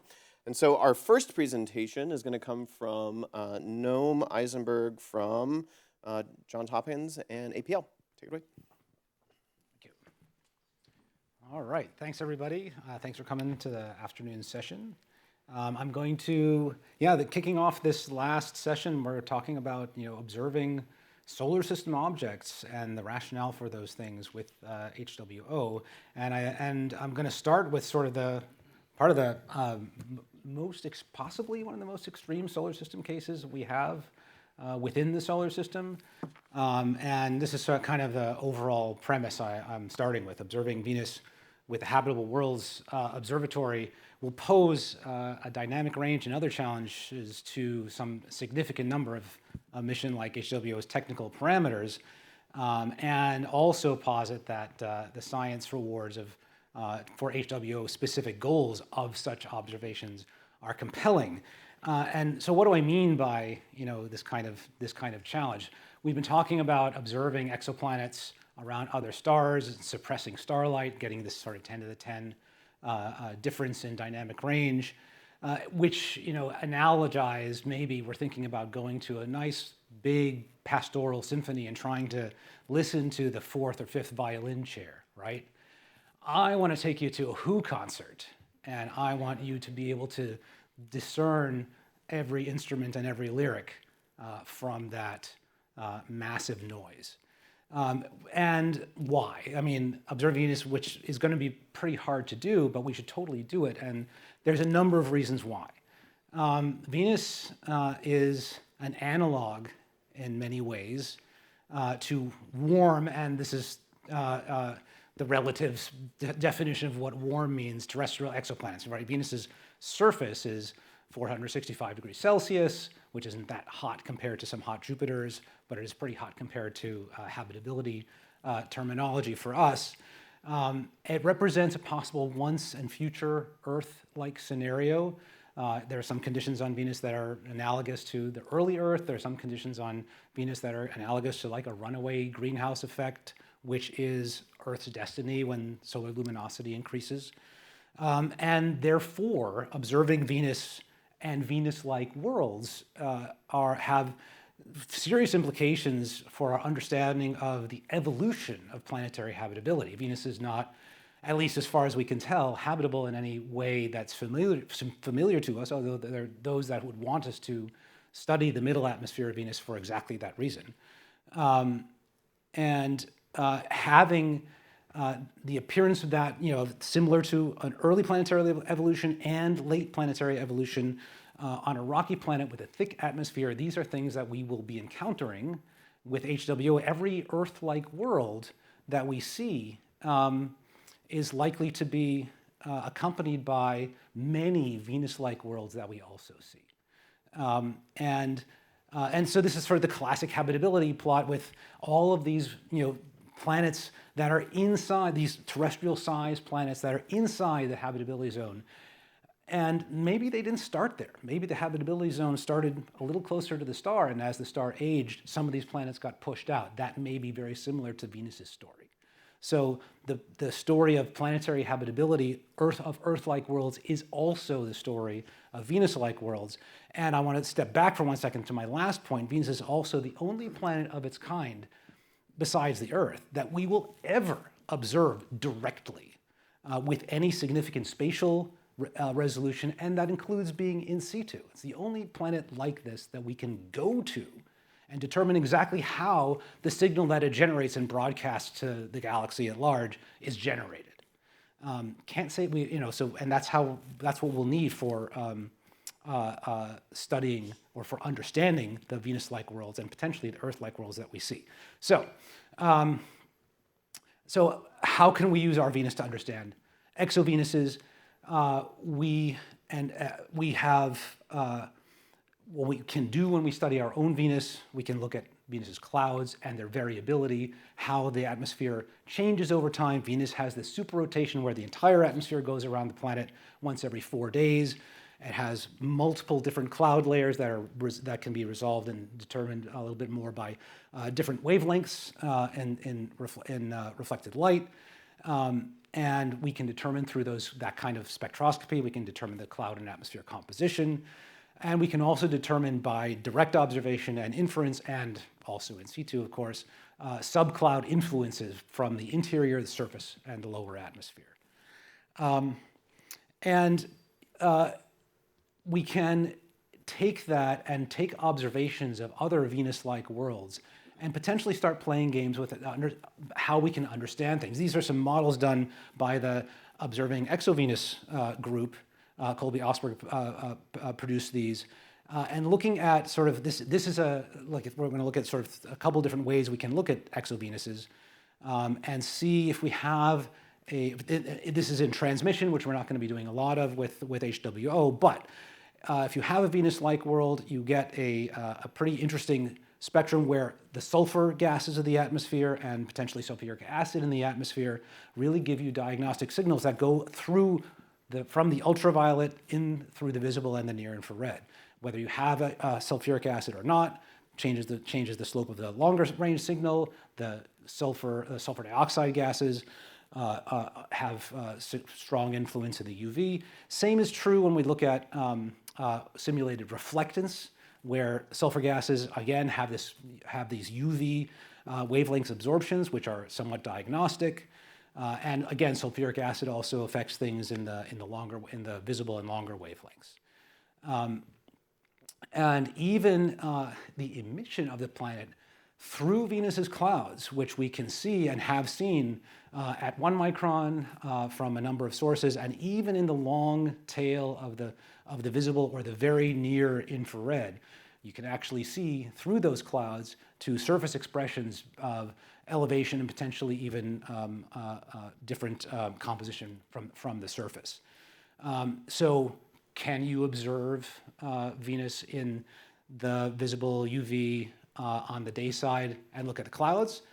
Can you look at the night side and look through the clouds? Well, it's a challenge, right? And can you look at them at all these wavelengths combined? The science objectives of HWO would include these kinds of observations, and that's a huge dynamic range. We're talking like on the order of 7 orders of magnitude between the night side and the day side signal that you would want. So, but then again, this is the kind of thing that HWO may in fact be designable to, and for some of the instruments may actually have ranges like that. What we would like to do, if we can, is be able to look at Venus potentially in quadrature, like where half the planet is illuminated, half the planet is in shadow, and be able to observe over time, observations that are separated by hours or days, how the clouds move across the surface. This is something that we will be able to see and resolve potentially at Venus that we won't be able to do with a Venus-like world of HWO, but it would give us some idea of how that signal, how that temporal signal of a Venus-like world can change when we observe it from an exoplanetary perspective. And it also can give us this idea, if we look at Venus and we start thinking about the ultraviolet, we have this unknown UV absorber somewhere in the mid 300 nanometer range. We don't know what it is. It's an expression of aerosols, an expression of the shape or composition of these things. There are those that want to tie some biological clues to that kind of absorber.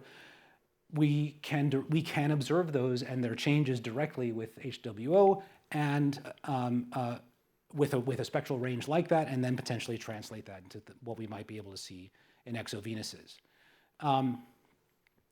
So these kind of direct images of a partially illuminated Venus would be, particularly illuminating, and being able to look at them with the same instruments that we're looking at exovenuses, I think would be a huge advantage. Contemporaneous UV, visible, and infrared observations would be required to do that. We want to see what's happening in all these wavelengths at the same time, which is something we really haven't been able to do very much, even with our own Venus. And direct images of this sort of 50% or greater illuminated Venus over potentially the entire superrotational period will tell us a lot about our Venus as well as that we can translate over and observing other things. So very quickly, I'm not going to go through this table, but I will go through some of the challenges, right, in my last 15 seconds, right? So Venus is extraordinarily bright. It's the brightest thing HWO could ever imagine looking at. It's a magnitude of minus 4.2. So that, or 4.8 even. So which is higher in all wavelengths essentially than anything HWO would want to look at otherwise. So we have to think about, if we want to, how we step that down. Do we play with our gain? Do we add neutral density filters in front of our instruments?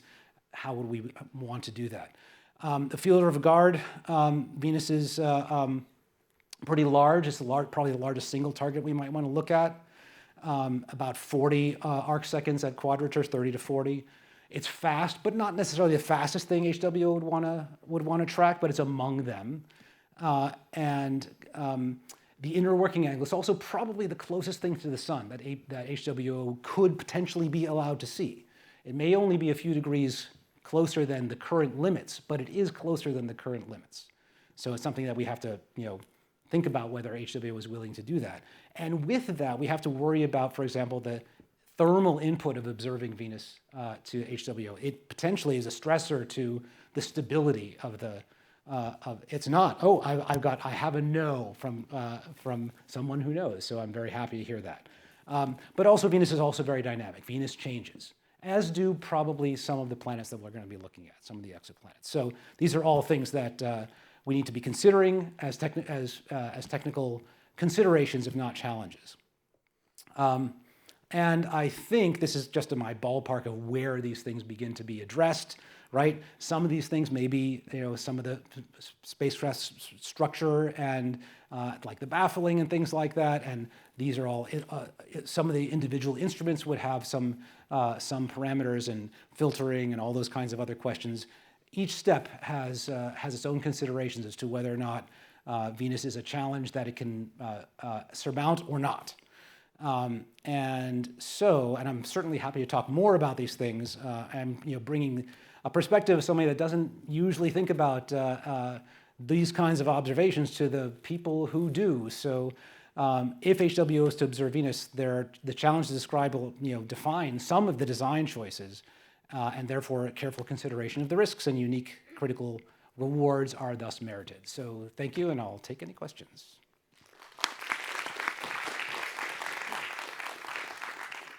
Thank you, Noam. Certainly time for questions from the audience.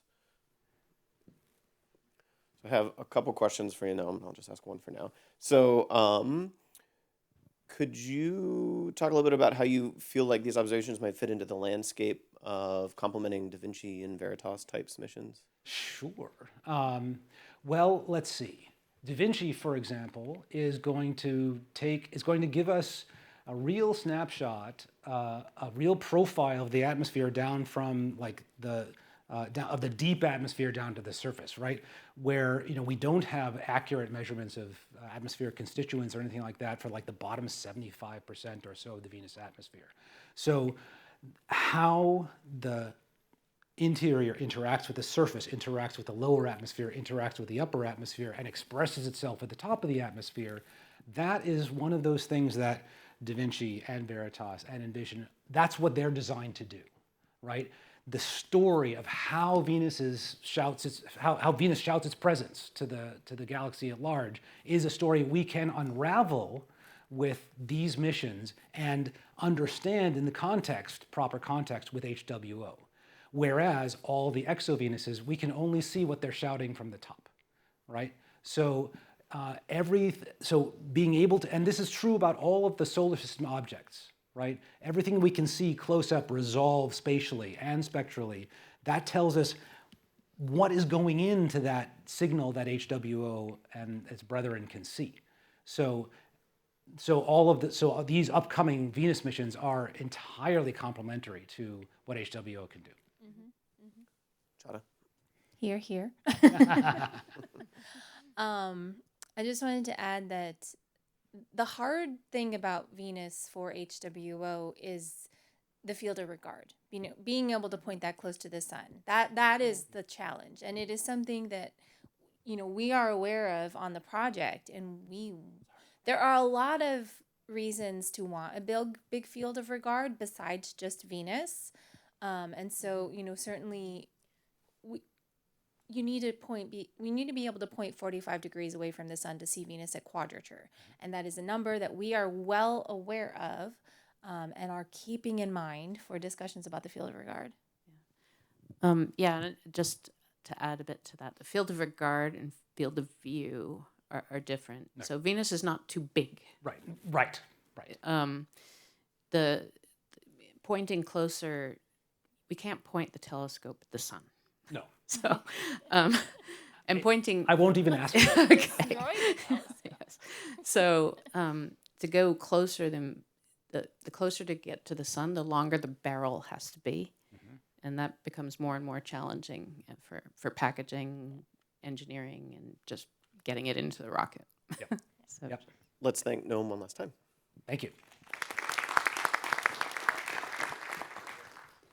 Okay, up next we have Piero Dinceco, who's visiting us from INF in Italy. Hello, everybody. Yes. Hello, everybody. My name is Piero Dinceco. I'm a research scientist working at the National Institute for Astrophysics in Italy. And well, first of all, I would like to thank the organizers of this meeting because, yeah, it's a great pleasure to be here, and yeah, for giving me also the opportunity to give this presentation. So it's really, truly amazing to be at this meeting. So I'm a planetary geologist by training, and I'm going to talk about Venus and Earth as analog environments for the characterization of terrestrial exoplanets, looking at HWO in the context of the Avengers initiative that now I will rapidly introduce. So,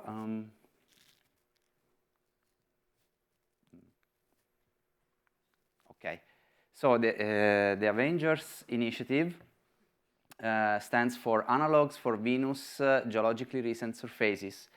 And it is an international project led by INAF that I'm coordinating.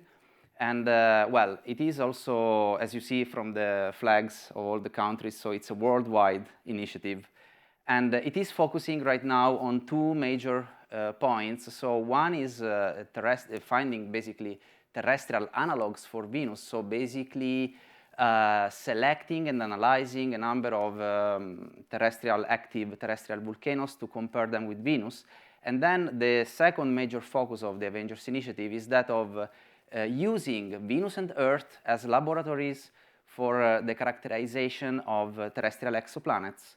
Because actually one of the major questions that I have been doing to myself as a planetary geologist, so how can a planetary geologist be useful to the exoplanet community?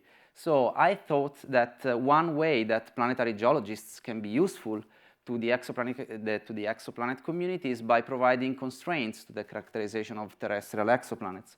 So I will now show really rapidly the type of comparative analysis that we are doing, which involves radar interpretation, in situ geological survey, and sample collection of these active volcanoes on Earth, and then laboratory analysis. But so, okay, this is Mount Etna on the left. It's a big rift that it's cutting basically Pauaoe lava flows. Pauaoe, it's an Hawaiian term for lavas where you can walk. And you can see instead of on the right side, a side-to-side comparison between Mount Etna, the A figure, and Idun Mons, a possibly active volcano of Venus, we found, for example, that possibly active volcanoes on Venus often interact with rift zones, exactly like Mount Etna is also interacting with the rift zone on Earth. So these are the type of analysis that we planetary geologists are doing. So that was the first field trip, the first Avengers field trip that we made to Mount Etna. And this is the second one, to La Palma, which is another suitable analog for possibly active volcanoes on Venus. You can see in this video what could be a typical scenario that we could be observing also on Venus or exovenuses, maybe. This is from the last eruption in La Palma, so Canary Island, from 2021, because we are focusing on very recent lavas. We are focusing on recent lavas because of a reason, and here I'm linking now directly to what could we also give to exoplanets. So on Venus, the chemical alteration is supposed to work very fast, relatively fast, so maybe in terms of days, months, or years, but anyway, very fast. So basically, unaltered materials, like basalts in this case, that you can see on the left, unaltered, tend to get oxidized, chemically altered very fast, of course, because of the very heavy atmosphere. So you can see, for example, here that we have a very diagnostic absorption band at 1 micron that helps us to say whether basaltic lava flow, for example, is relatively unaltered or not, because this absorption band tends to disappear very soon when the volcanic material gets oxidized. So you can see the bluish spectra tend to show, for example, which are from the most recent lava samples, tend to show this absorption band at 1 micron, while instead the redder spectra, which are older materials, do lose actually this feature. Here I'm also showing very preliminary spectra from La Palma.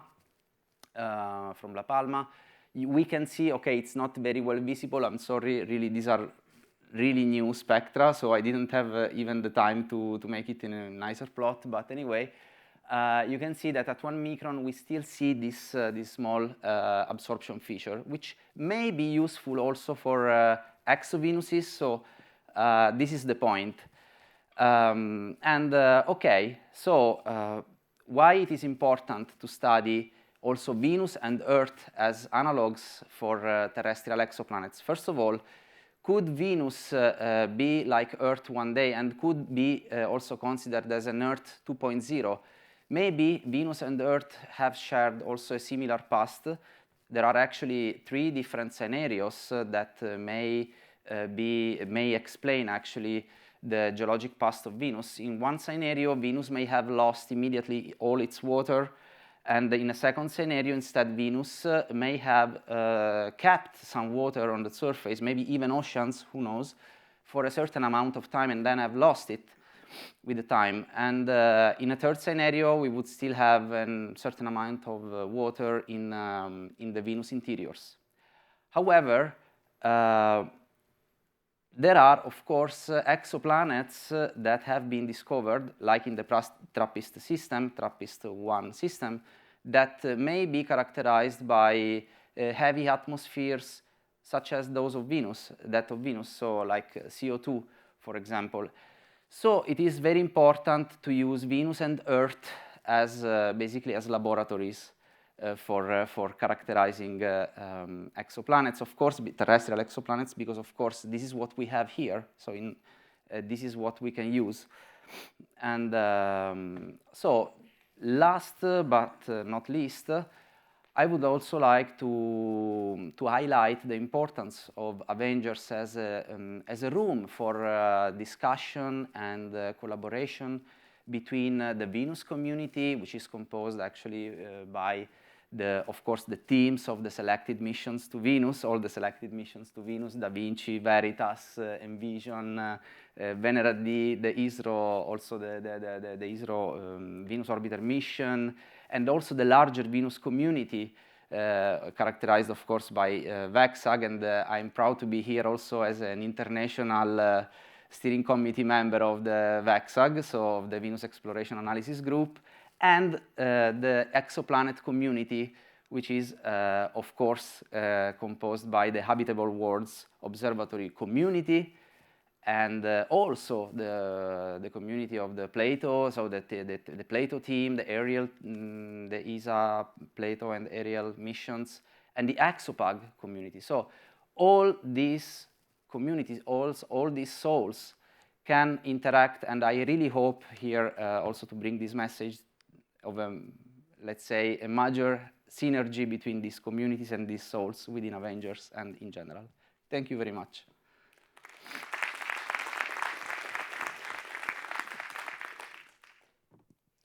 Thank you, Piero. We certainly have time for questions. Right here, Renu.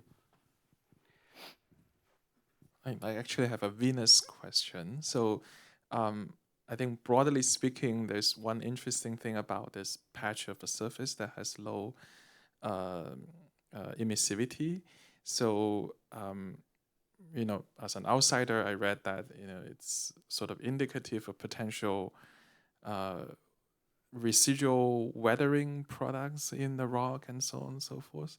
So I wonder, in your analog study on Earth, do you come across any of the naturally formed rock that is formed with volcanic activities, but also has a range of emissivity? Yeah, well, it is. We are now focusing mainly on the 1 micron, so on recent lavas, and because we have found this, let's say, this absorption band at 1 micron, that it's diagnostic for relatively unweathered materials. So this is our focus right now, and we are still interpreting the results of the spectral results of the samples that we have retrieved on Mount Etna and also La Palma. What we are focusing on is really recent lavas and unaltered, so Paueoe lavas, which are possibly unaltered.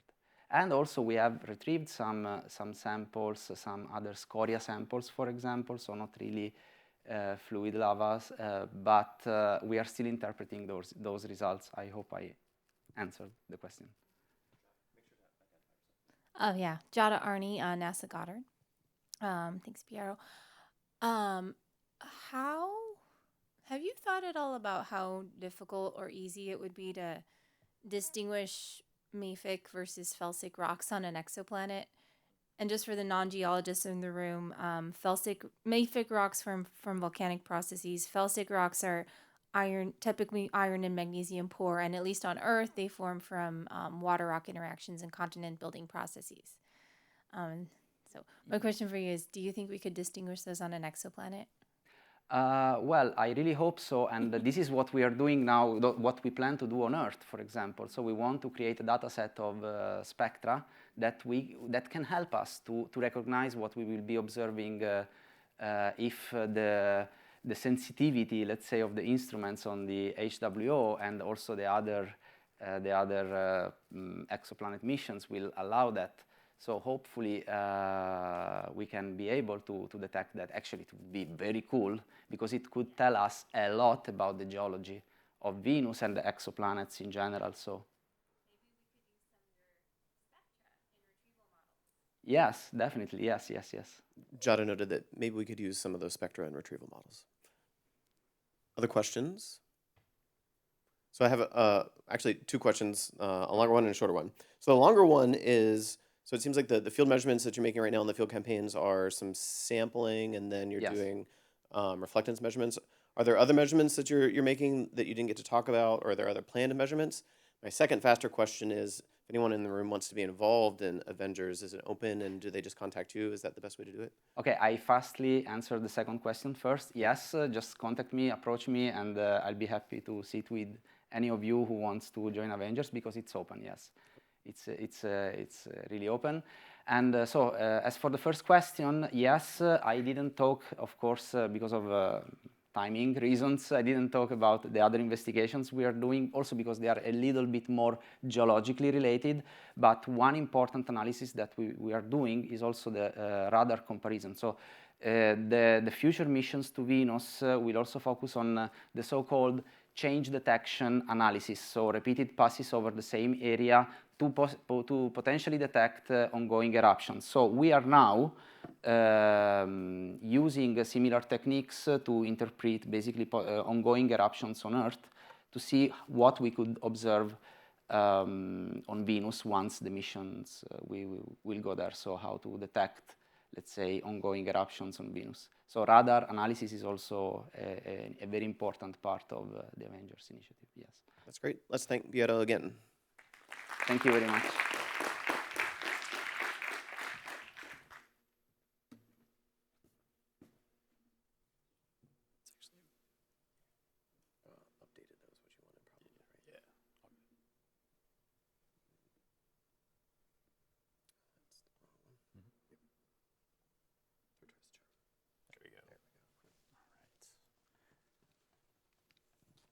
Okay, up next we have John Noonan joining us from Auburn University.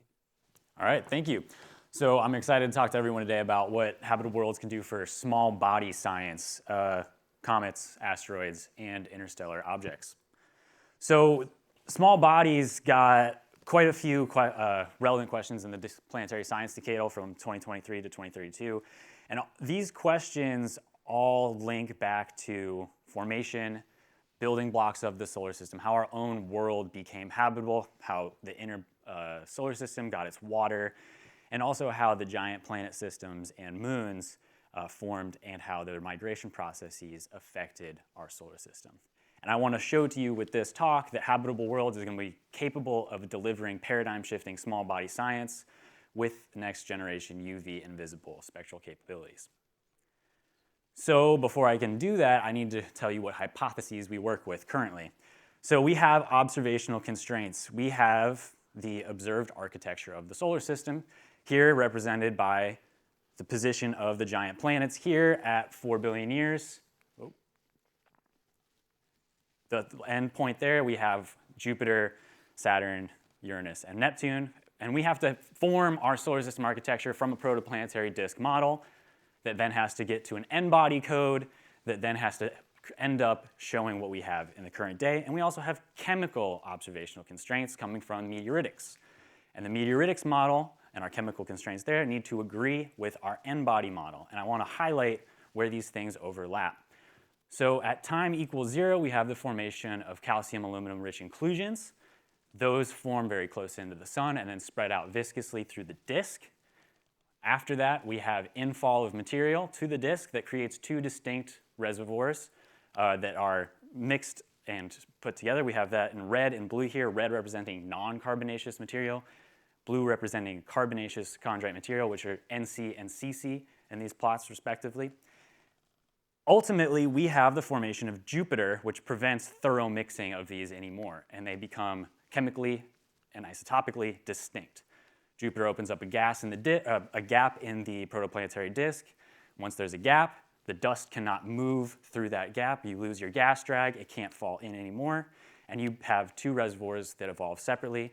And ultimately, Jupiter creates this dichotomy of compositions.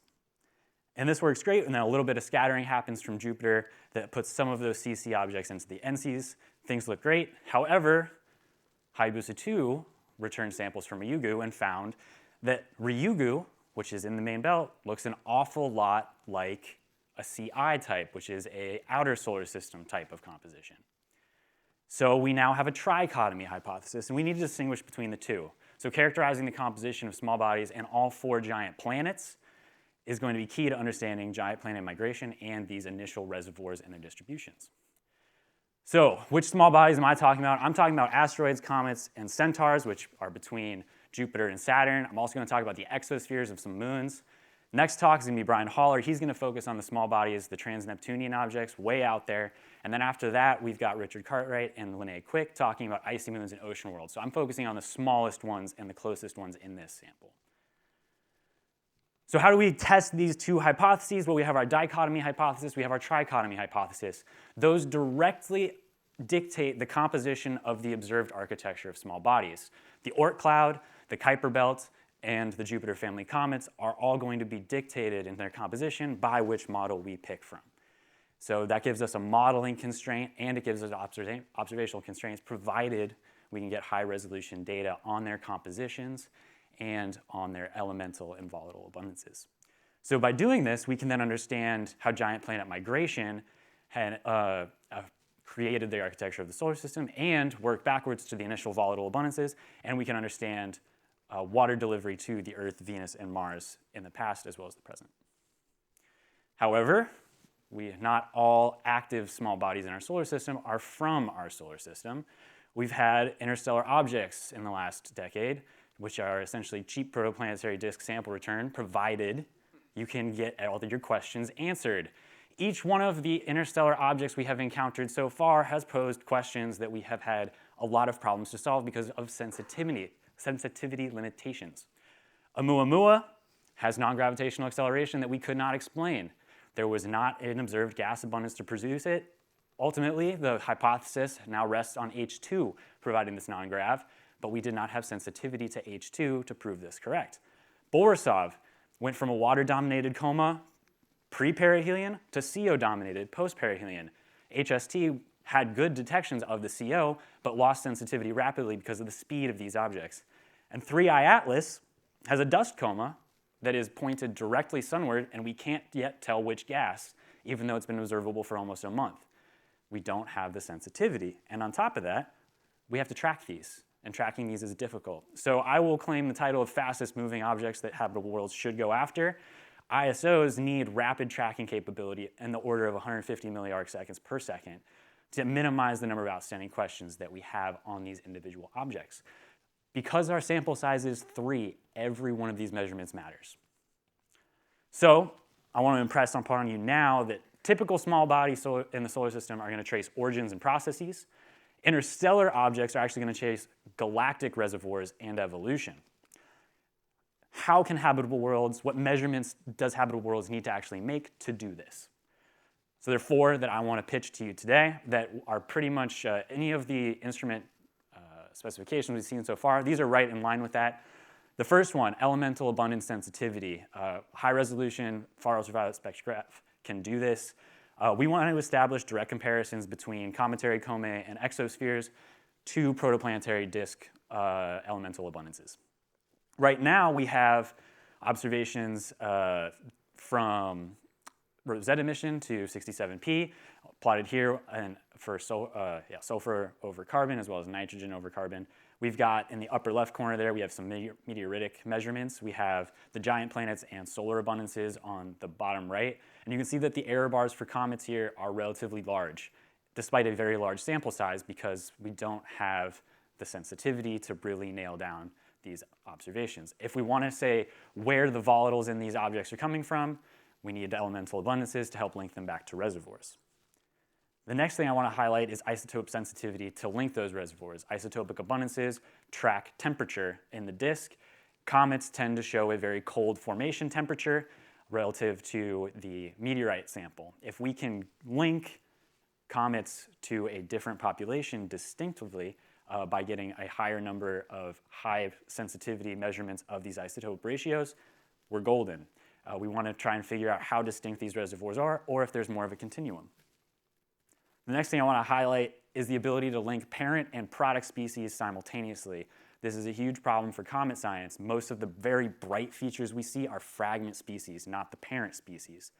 And FUV, IFU, will be huge for this. And I want to highlight water and OH specifically here. OH is a fragment species. It comes from water. But when it fluoresces, you are tracing OH directly. And then you have to model the water that is able to produce that. However, we know now, thanks to recent missions like Rosetta, that OH can be produced within the coma rapidly from dissociative electron impact of water, as well as prompt emission of water. When you have spatial and spectral resolution to see these 3 processes and identify them on a scale of a cometary coma, you can begin to directly see the parent abundances while looking at a fragment species that is well within the bandpass. The next thing I want to highlight is that we can start to distinguish between space weathering and composition effects that are currently affecting some of our interpretations of asteroid spectra from the near infrared. There are degeneracies between these two effects in the near infrared that having far ultraviolet reflectance spectra of will allow us to distinguish between.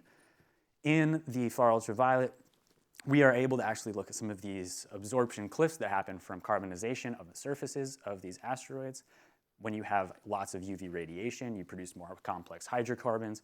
You can also start to get grain size effects of water ice at further distances, but I'll leave some of the more icy reflectance stuff for Richard's talk. But with an IFU, you can start to do this in 2D. You produce 2D spectral maps that would allow you to see these effects for the larger asteroids, as well as some of the smaller ones where we really don't have a good idea of which effect is dominating. So hopefully, I've shown that habitable worlds is going to be critical for driving small body solar system science towards a common language with the cosmochemistry and protoplanetary disk communities. And as we've heard earlier today, some of the galactic observations as well are pushing for these elemental abundances as well. Having a common language between them would be great. So the last thing I want to leave you with is those 4 measurements, by tackling those, when we have single observations of comets like 67P, Churyumov-Gerasimenko, we can then determine volatile abundances, get our isotope ratios, get our elemental abundances as well, parent product species, and we can start to move back and forth between these and figure out which reservoir they came from, where you can see these reservoirs clearly delineated in HL tau by the dust gap here. We need to figure out exactly how these relate so that we can move back and forward between those and help inform the models that we use frequently now to distinguish formation locations. So habitable worlds can do this, and I'm really excited to see the next steps. Thank you.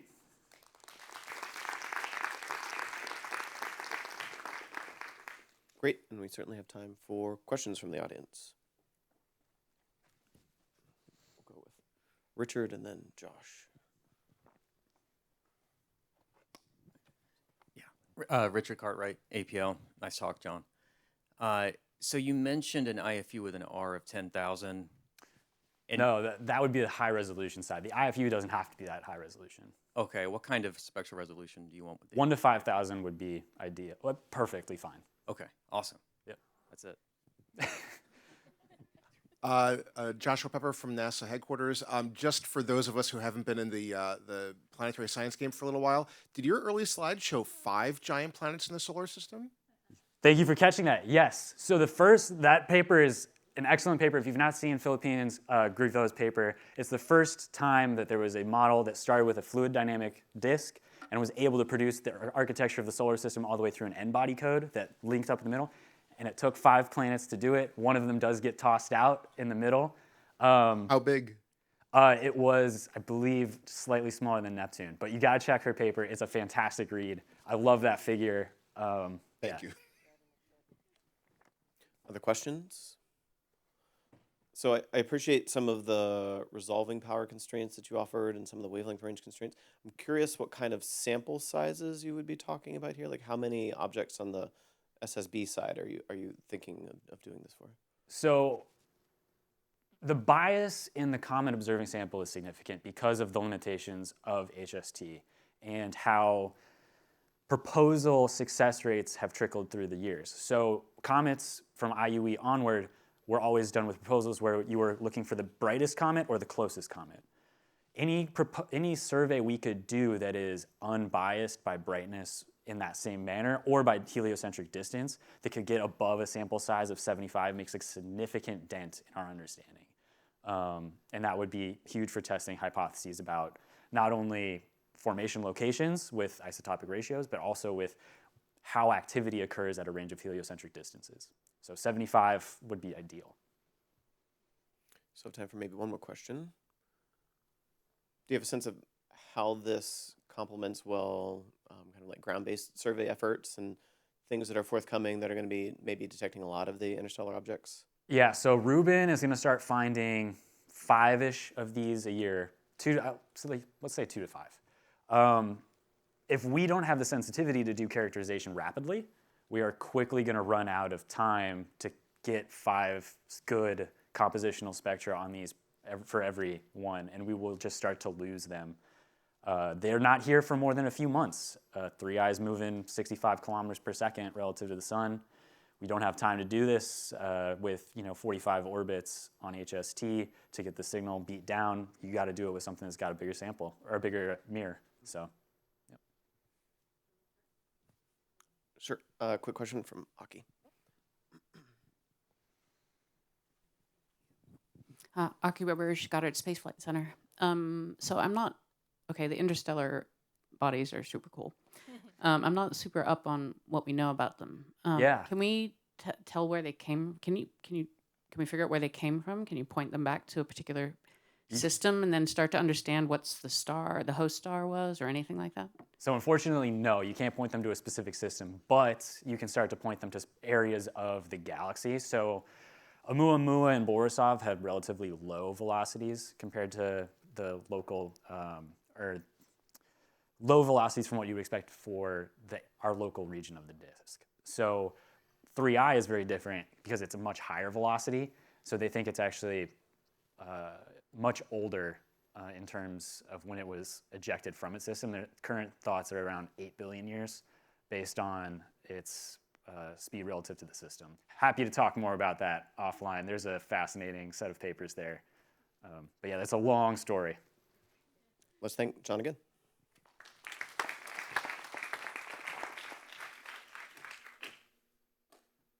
And up next we have Brian Haller from Space Telescope. All right. Hello, everyone. Thank you for sticking around to hear about very small rocks.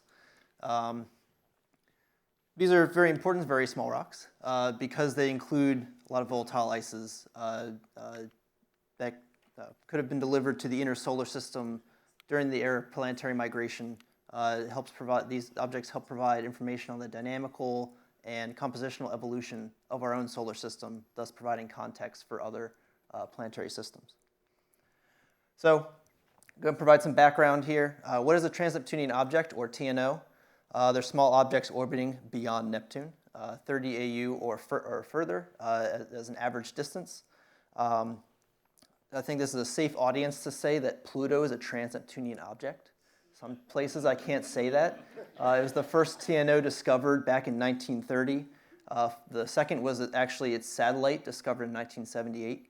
And then in 1992, an object called 1992 QB1 was discovered, which is now called Albion, and it opened the floodgates to discovery of more TNOs in the outer solar system. There's currently over 5,000 known.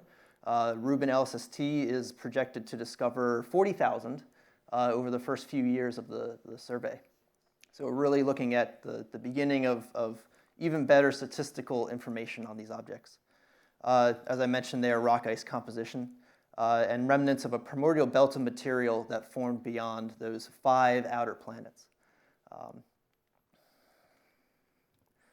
So if you have ever read a TNO paper, the first sentence, better than 50-50 chance, probably says something like, TNOs tell you about the history, the dynamical history of the solar system. This is an overused statement, but certainly a true one. So back in the late 90s and the early 2000s, we finally started getting enough of objects known to piece together some of the statistics on different orbital parameters. So I'll use this plot from Gladman et al. Paper from 2008 that there was an overview of dynamical classification for these objects. So in this plot, we see a few lines drawn here, not really to scale necessarily in the plot, but these represent the resonant TNOs. They are in mean motion resonance with Neptune. So for every integer number of orbits of the TNO, Neptune completes an integer number of orbits. Pluto, for instance, is in the 3-to-2 resonance. Neptune revolves around the sun 3 times, when Pluto takes 2 times to do that. We can use those resonances to bound the next group of objects, the classical Kuiper belt, and that stretches from the 3-to-2 resonance with average orbital distances of about 42 AU out to the 2-to-1, which is at 47 AU. And this is broken into two chunks of objects, cold classical objects and hot classical objects. This doesn't have to do with temperature, it's about inclination. So the cold classical objects have very low inclinations. Depends who you talk to, where you put that line and which flavor of inclination you talk about. But very, very low inclinations. Hot classical objects have, can have tens of degrees of inclination. There's an arbitrary demarcation above an eccentricity of about 0.24. You can read the Gladman paper for why they chose that particular value. And within that population, which separates the hot classicals from these other populations, we have scattered disk objects. They're currently interacting with Neptune and having their orbits altered. These objects can come to the inner solar system and become centaurs, eventually Jupiter family comets, etc., or migrate back into the scattering disk. And there's also detached objects, which, as the name implies, are not connected to the giant planets, or in the sense that they could not have been placed in their orbits by planetary migration. There's plenty of ideas out there for how they got there. We haven't figured that out yet. So here's a little cartoon, not to scale, of the Sun, Neptune, and then showing the two different color populations of the trans-Neptunian objects, with lines denoting resonances with Neptune. So as Neptune moves out, is actually picking up objects along the way. So, the resonances are sweeping through the disk and picking up objects. And some of them are being dropped depending on the actual details of that migration. Is it grainy? Is it smooth? Is it fast or slow? You get objects falling out, and these become the hot classicals. It's way easier to pick up a high inclination TNO than a low inclination TNO. Other objects, as you see, are being scattered. Some of them are entering these scattering disk orbits that take them to extreme distances. Others are moving inwards to the inner solar system, delivering volatiles to the inner solar system, or are ejected from the solar system entirely. And what we're left with, eventually Neptune runs out of fuel to continue migrating, and you get the current resonant objects in those final resonant positions, as well as an untouched population of the cold classical objects, similar to Arakoth. Arakoth is one of these objects. It was the second flyby target of New Horizons. There's some key points here. Cold classical objects, those last untouched objects, are thought to have been formed in situ, their primordial population of objects, low inclination, almost circular orbits, uniformly small and red. And a large fraction of these are binary objects. In fact, some papers even have titles along the lines of all cold classicals are binaries. And I'll get to why that's important to try and figure out if that's a true statement. So these cold classicals, they're typically have large relative separations from each other and are equal mass, and have similar colors compositions. It's thought that they formed via gravitational collapse from the streaming instability. And during the migration process, so you're actually eating into a little bit of that part of the disk of the cold classicals. And some of those objects can be forced to migrate with Neptune. And in that process, you are losing binaries either by collisions, right? You are scattering objects all over the place. You have lots of collisions occurring, or close encounters with Neptune. For instance, Triton, the largest satellite of Neptune and the largest irregular satellite in the solar system, is thought to be the remnant of a binary that got too close to Neptune. One object was captured, the other was ejected. So here's a presentation of the two different types of binary systems. I talked mostly about the cold classical binaries, the equal mass, large relative separations. These two plots use sizes and distances relative to the primary radius. And you see two distinct classes of binaries. You have, in that right plot, you have on the bottom those cold classical binaries. And then on the top, you have the dwarf planet class binaries, where the satellites are smaller, much smaller relative to the primary, and are orbiting much closer.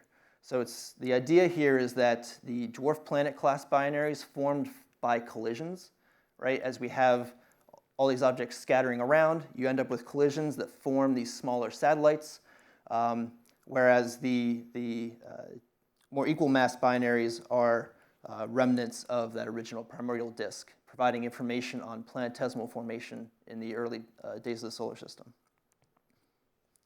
So what do we want to observe with these two different classes of binaries? What can we learn from them? So 8 of the 10 largest TNOs actually have at least one known satellite. Some have more.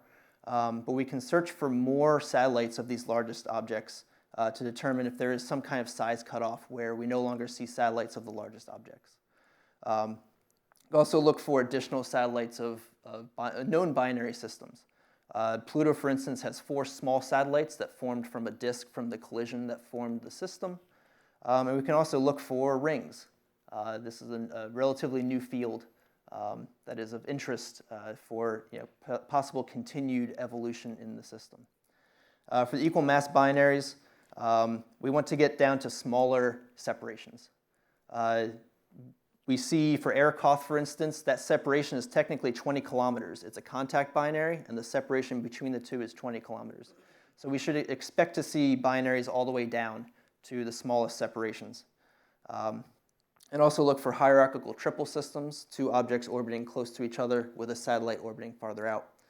Maybe even hierarchical quadruple systems, if that's the term for those, with 2 systems orbiting each other. We can do this, so we need to study both of these types of binaries to understand planetesimal formation, details of giant planet migration, and the collisional processes in the early trans-Neptunian region. So where does HWO come in? I did some simulations with different PSFs for Hubble, Webb, and an assumed PSF for HWO, assuming maybe perhaps pessimistically a 6.5 meter primary mirror and 10 milliarcsecond per pixel plate scale. Convolve those with 2 pixels that are 1 in a sea of zeros. So I'm not looking at relative brightness differences between the objects. And I'll point out here that I looked at 1,000, 2,000, 5,000, and 10,000 kilometer mutual separations. And 1,000 kilometers is smaller than anything we've detected with direct imaging to this point in time with HST or any other facility. So here are the results. You see that Hubble on the top, JBST in the middle, and HWO on the bottom. We actually need PSF fitting at about 5,000 kilometer separation, somewhere in that region, to pull out a satellite for HST observations. JBST can go a little bit farther, somewhere between 2,000 and 5,000. But with HWO, even at 1,000 kilometers, you're still seeing this elongation of the 2 objects next to each other. So we can really push down to sub-1,000 kilometer limits, which, as shown in the previous plot, is more than we've done before. Right? We can really increase our sample of known binaries by looking at these cold classicals and better understanding which objects survived and different information about their sizes and separations. As a bonus, here's what the rings of Quaoar would look like. It's the largest ring system that we know about of 3. And we can't separate the rings with this assumed HWO, but you can certainly get maybe some fuzziness if the rings are bright enough. And finishing up here, we need to do any solar system observations, we need moving target tracking. This is not just slewing, this is precise tracking of a target, moving to keep it fixed on the detector while the background stars move. Also fine pixel scales. We can really make use of any of the pixel scales that are available to revolutionize this field. Broadband filters to look for really faint satellites of small objects. And I didn't talk too much about stellar occultations, but small imaging subarrays with fast readout would be great for detecting more ring systems, characterizing more TNOs, that kind of thing. So happy to take questions now.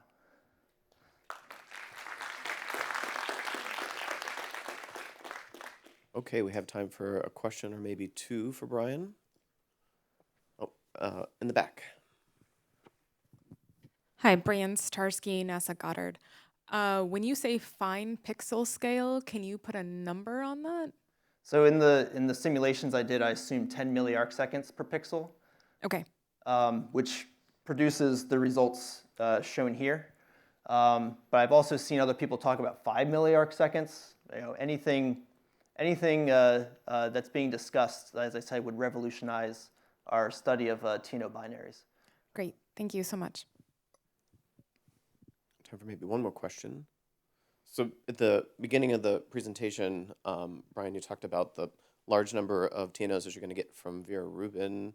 So are you envisioning this kind of as a follow-up to the most interesting targets that Vera Rubin identifies, and kind of what sample size are you thinking that you would like to do this kind of imaging on?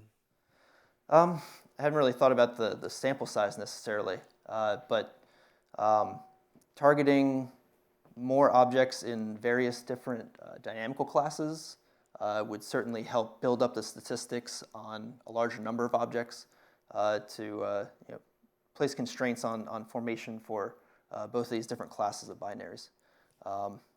And with a large diameter, you can do a lot with a little bit of time. So. And I think I have about 1 more minute. I want to know, does spectral characterization in any way fold in? Would you like to be doing characterization in that way of these objects? The spectral characterization really shines in the near infrared. So it's less of a driver, I think, for science with HWO as much as the imager, which I've heard rumors that an imager will exist on this facility. So yeah, not as much composition as direct imaging and that, like carrying on the legacy of Hubble. Let's thank Brian again.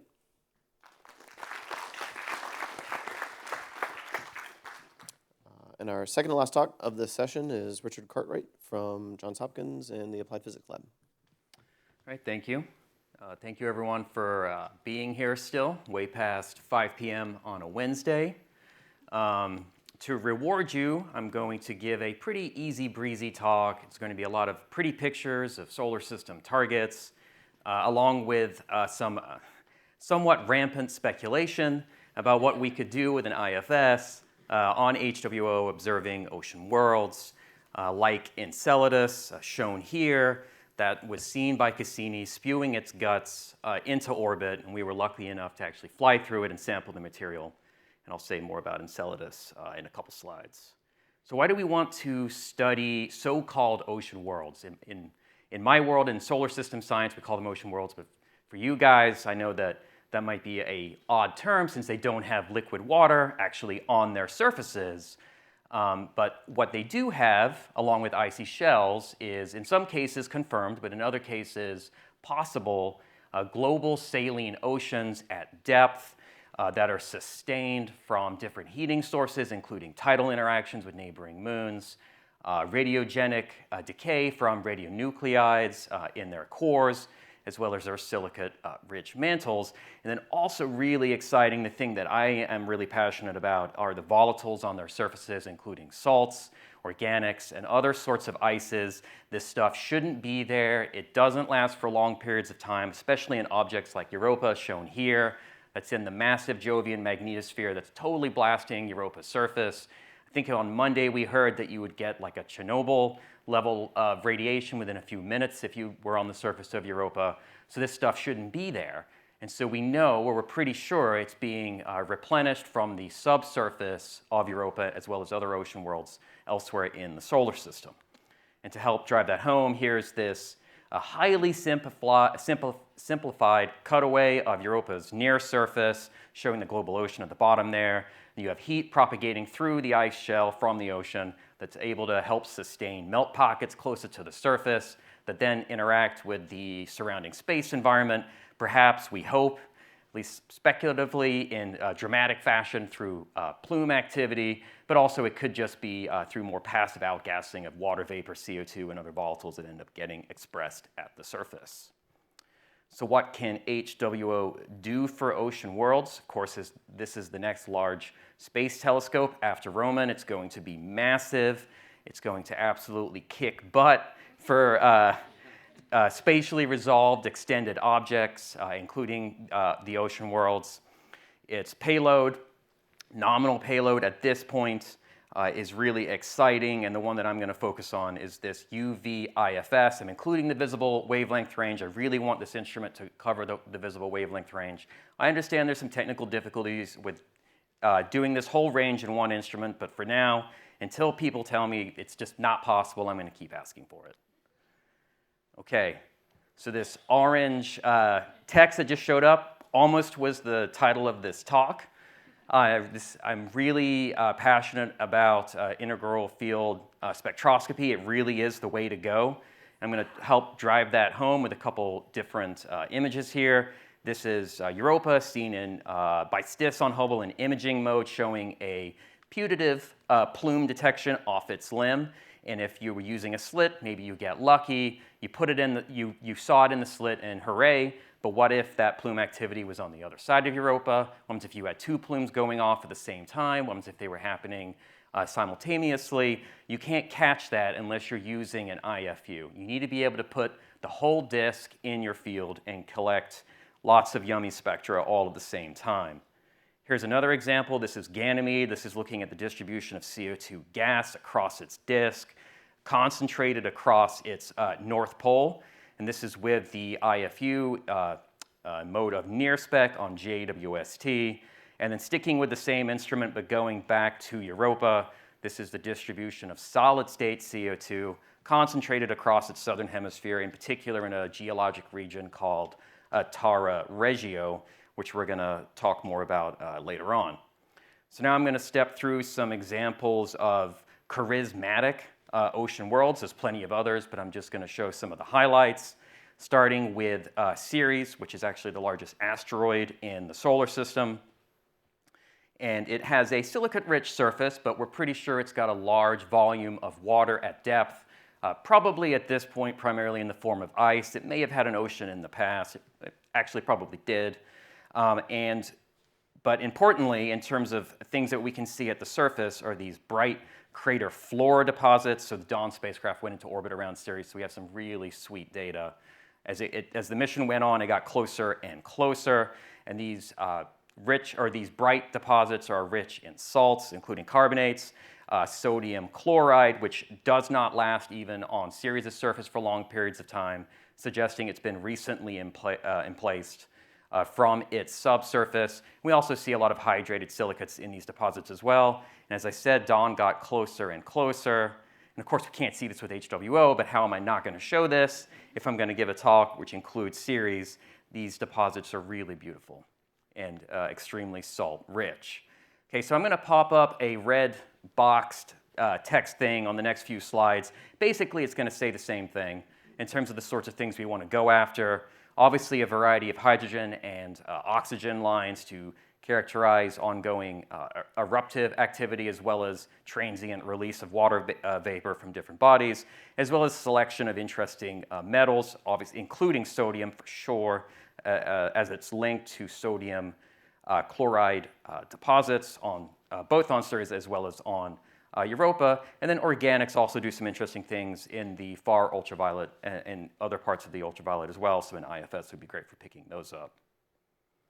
And then Giada shows this all the time, and I really love this simulation. So this is HWO assuming an 8-meter primary, what it might look like from L2, and it's just absolutely phenomenal sort of data that we'd be able to get. So now moving on to Europa, its surface is absolutely nuts. From a geologic perspective, it's highly refreshed over short geologic timescales. Zooming into some of the best data that we have, imaging data from Tara Regio. This is dominated by the aptly named chaos terrains, and we think there's pretty good evidence that there is a surface-subsurface geologic communication in these sorts of regions on Europa, and this is actually where we see the best concentration, highest concentrations of sodium chloride. You'll note it's not on Europa's trailing hemisphere. We're really only seeing it on the leading hemisphere, primarily in Tara Regio. Again, a really good indicator, really good spectral tracer for recent subsurface or recent activity and expression of subsurface materials. And then here's a nice simulation for what Europa may look like as seen in the far ultraviolet from L2 with HWO, along with some super exciting and putative plume activity here. Now moving out to Enceladus, which even though it's a small moon, it's constantly erupting into space. It really is the little engine that could. It, in fact, erupts so much material it helps sustain, it does sustain the E-ring around Saturn in which it orbits. And then we've seen it from JWST, again with the IFU mode. And it's a point source in these data, but I think this is a really important example of what you can do with an IFS, because not only did we measure water vapor in the plume, but we're getting the water vapor torus at much larger radial distances, and you can't do this very well with a slit. You really need the IFS. Now, super interesting with this one, because we actually flew through the plume material, we're able to measure other things, including phosphates, ammonia, organics. I mean, if you're interested in habitability and the possibility of life in our solar system beyond Earth, this is an absolutely amazing target. And here's another simulation showing that Enceladus, it's blurry. I mean, it's small and it's far away. It's at Saturn, but it would be spatially resolved by HWO, so that's absolutely fantastic. Okay, so now I'm going to make some extremely tenuous connections to cold ocean exoplanets. The next talk given by Lene is going to go into this in much more detail, so please listen to her, not to me. But there's, of course, the idea of the habitable zone, these planets where they're not too hot, not too cold, and you can have liquid water on their surfaces, perhaps have water close to the triple point like we have on Earth. But if you're outside of this habitable zone, it's too cold, you're not going to have life at the surface. But if these extrasolar systems also have, as Lene calls them, super Europas, then perhaps you could have life, just not on the surface, but underneath the ice. And you could be hanging out and everything could be super cool. An interesting example which could be an interesting icy ocean world, or icy exoplanet, is Kepler 62F. This is too far away to characterize with the coronagraph of HWO, but I think it is a nice inspirational target for the sorts of icy exoplanets we might find closer to us, which we could actually characterize with the coronagraph. And then finally, I just wanted to end with this cutaway showing a super-Earth water world compared to ocean worlds in our solar system, just pointing out some of the similarities, but also some of the differences between these types of objects. And again, please stay tuned for Lene's talk coming up next. Thank you.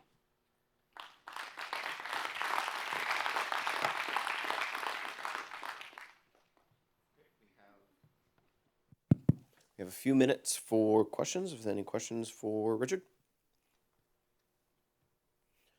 So when you were talking about Ceres, I appreciated the use of the word "emplaced" for the reflective material, which really doesn't tell me about how it got there. And so you had some statements about more actively how it got there rather than the passive, like it was emplaced. That's a much better question for Lene. Okay.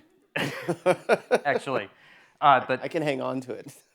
But one way you could do that is post-impact volcanism, and so perhaps if these salts are in Ceres' interior, and then if you impact the surface, and then you make the impact base, and then you have the salts fill in afterwards.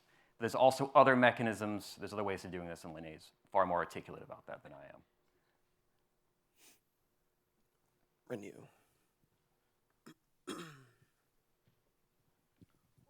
Just have one thought and one question. The thought is that for the icy worlds, particularly the one with atmospheres, actually the further, or like right now we have debate about potential climate state on K2-18b and this kind of planets, and people realize that it's actually the further away from the star, the less irradiated they have, it's actually easier to have a liquid water ocean in that kind of world. So, so those could be the targets that are well suitable for observation by something like HABWORTS. And the question is, in order to characterize those surfaces and to just get the physics and chemistry out of it, what kind of spectroscopy do you need, and what will be the wavelengths that is rich in the spectroscopy information that could help your science case here? Are you asking about ocean worlds in our solar system? Yes. Yeah. So right now, the thing that I'm focusing on mostly is characterizing water vapor and other non-water components that could get spewed out of ocean worlds. And then thinking about the sorts of lines that they have in the far ultraviolet and the mid-ultraviolet. But they certainly have a variety of spectral features in the visible as well as in the near-infrared as well. So they're all over the map. So you can imagine a scenario where, in a perfect world where you could just have every wavelength covered, or most of your wavelengths covered with one telescope, not saying that's possible, but just spitballing, then you could look for hydrogen and oxygen lines in the far ultraviolet. You could get molecular water in the near infrared, and then you could get sodium chloride as well at a variety of different places. Okay. Water here, water there, habitable worlds everywhere. Thank you, Richard. And one more round of applause. And our final talk of the day is from Lene Quick at Goddard.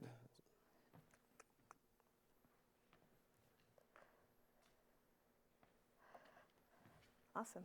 Thank you. And thanks again for sticking around. I'll try to go through this quickly. I tend to talk very fast, so I'll try to go through this quickly so everyone can get home and get coffee and all of those wonderful things. But thanks, Richard, for setting up my talk here and talking about all of the wonderful ocean worlds in our own solar system. And so just like many of the folks who have presented before me, I'm a planetary geologist, and I mostly study the icy moons of the giant planets. And I look at a process, or consider a process called cryovolcanism, which is basically what Richard just showed, where we have geyser-like plumes erupting on worlds like Enceladus, on Triton. We think they're erupting on Europa. We also have cryolava flows, which are a little bit different. I'm not going to talk about those today. But in thinking about all of the habitable worlds in our solar system that are beyond our water ice line, and Tracy gave a nice summary of those on Monday, one thing I started to wonder was, if do we just need to look for other Earths? Can we also look for other Europas, as Richard mentioned? And so back in 2020, I led a group that constrained the internal heating rates and the likelihood for geological activity on 53 low-mass terrestrial, and I say terrestrial in quotes, exoplanets. We found that over a quarter of these planets are likely to be ocean worlds, and they're likely to be geologically active because of the amount of total internal heating that they have that can drive this geological activity. And 17% of them are not only likely to be ocean worlds, but they're likely to be cold, what I called cold ocean planets, which are super Europa's icy surfaces with a global subsurface ocean, and they're likely to be cryovolcanically active. Many of these planets, as exciting as they were, they had poorly constrained surface temperatures, and no one had ever thought about what their cryovolcanic outgassing rates would have been, so that's something that I wanted to go back and look at. And the reasoning for that is each cryovolcanically active moon, or moon with plumes in our solar system, in addition, Ceres, which Richard just talked about, we believe have internal reservoirs of liquid water currently, whether that's a brine reservoir like we think that Ceres has, or a global ocean like Europa, Enceladus, Titan, and Triton. And so if we have this type of activity on extrasolar planets, telescopic detection of this type of activity could serve as an indicator that these planets, no matter the fact that they are not in the Goldilocks zone and they're past their water ice lines, but they could still have subsurface oceans, and they may have geological activity that cycles liquid water and energy, and if they're anything like the moons in our solar system, maybe organics between their surfaces and interiors. Okay, and so we went back and considered 17 Earth-sized exoplanets that may be ice-rich or water-rich, ice-covered ocean worlds based on their estimated effective surface temperatures, their orbital distances, and their total internal heating rates. We were careful to make sure that the sizes of these planets corresponded to solid bodies and not many Neptunes. They have surface temperatures or effective surface temperatures less than that of Earth. The vast majority of them had densities that were less than or equal to Earth's, and a good number of them have bulk densities that were less than or equal to the moons of the giant planets. And we wanted to constrain their surface temperatures, their depth to internal oceans, if we believe they're ice covered, and their cryovolcanic outgassing rates. And I keep pressing the wrong button. Here we go. Okay, so the first thing, before we constrained all of those things, we wanted to think about their total internal heating rates. And we assumed that their total internal heating rates were just the sum of their tidal heating and radiogenic heating rates. We know all about tidal heating. I don't really have to go into explaining this. Here's a nice movie of Europa moving around Jupiter, but we have a nice equation on the left-hand side that, as long as you know some of the properties of these planets, their period, their size, their eccentricity, as long as it's non-zero, you can plug information in, you can plug those parameters into that equation, get nice tidal heating rates for those planets. We assumed for our tidal love number and for our quality factor, which are unknown for these planets, that those values were 0.3 and 100 respectively, consistent with past studies of terrestrial exoplanets and of the moons of the giant planets in our solar system. We think about radiogenic heating rates. That's a little bit trickier. As you know, it's dependent upon what's going on with the planet's mantle, its size, its composition. But luckily there was a group, Elizabeth Frank's group back in 2014, assuming that terrestrial planets were, a subset of terrestrial planets were cosmochemically Earth-like. They found the radiogenic heating rates for these planets as a function of their age. And so we used that data. And we were able to calculate total internal heating rates for the planets that we considered. And the vast majority of these planets have total internal heating rates greater than Earth. A couple of them have total internal heating rates greater than Io's. If you don't like that first image that I showed, if we look at their total internal heating rates and kind of standardize that by their surface area, it shows that, again, the majority of these planets have total internal heating rates greater than Earth, but Proxima Cyn B is really an outlier with a total internal heating rate greater than that of Io. So we've got their total internal heating rates. We know that the total internal heating rates are in many cases greater than those on Earth, in all cases greater than those on Europa, in one case greater than the total internal heating rate of Io. All of these bodies have subsurface or have superficial or subsurface liquid layers. Because of the bulk densities of these planets, they have enough total internal heating to have liquid layers, and because of their bulk densities, we think those liquid layers are likely to be oceans. So what about constraining their surface temperatures? Well, we wanted to do this because their estimated equilibrium surface temperatures cited in the literature were based on them having albedos that were similar to rocky planets, and that's, regardless of their estimated bulk densities and their locations. And so we used our handy equation here at the bottom here that relates surface temperature to albedo, the luminosity of the star, the semi-major axis, and the emissivity. And we looked at the albedo and emissivity of some of the ocean worlds in our solar system. And so assuming that these worlds have albedos and emissivity similar to Earth, Europa, and Enceladus, we were able to obtain 3 sets of solutions for what their surface temperatures might be.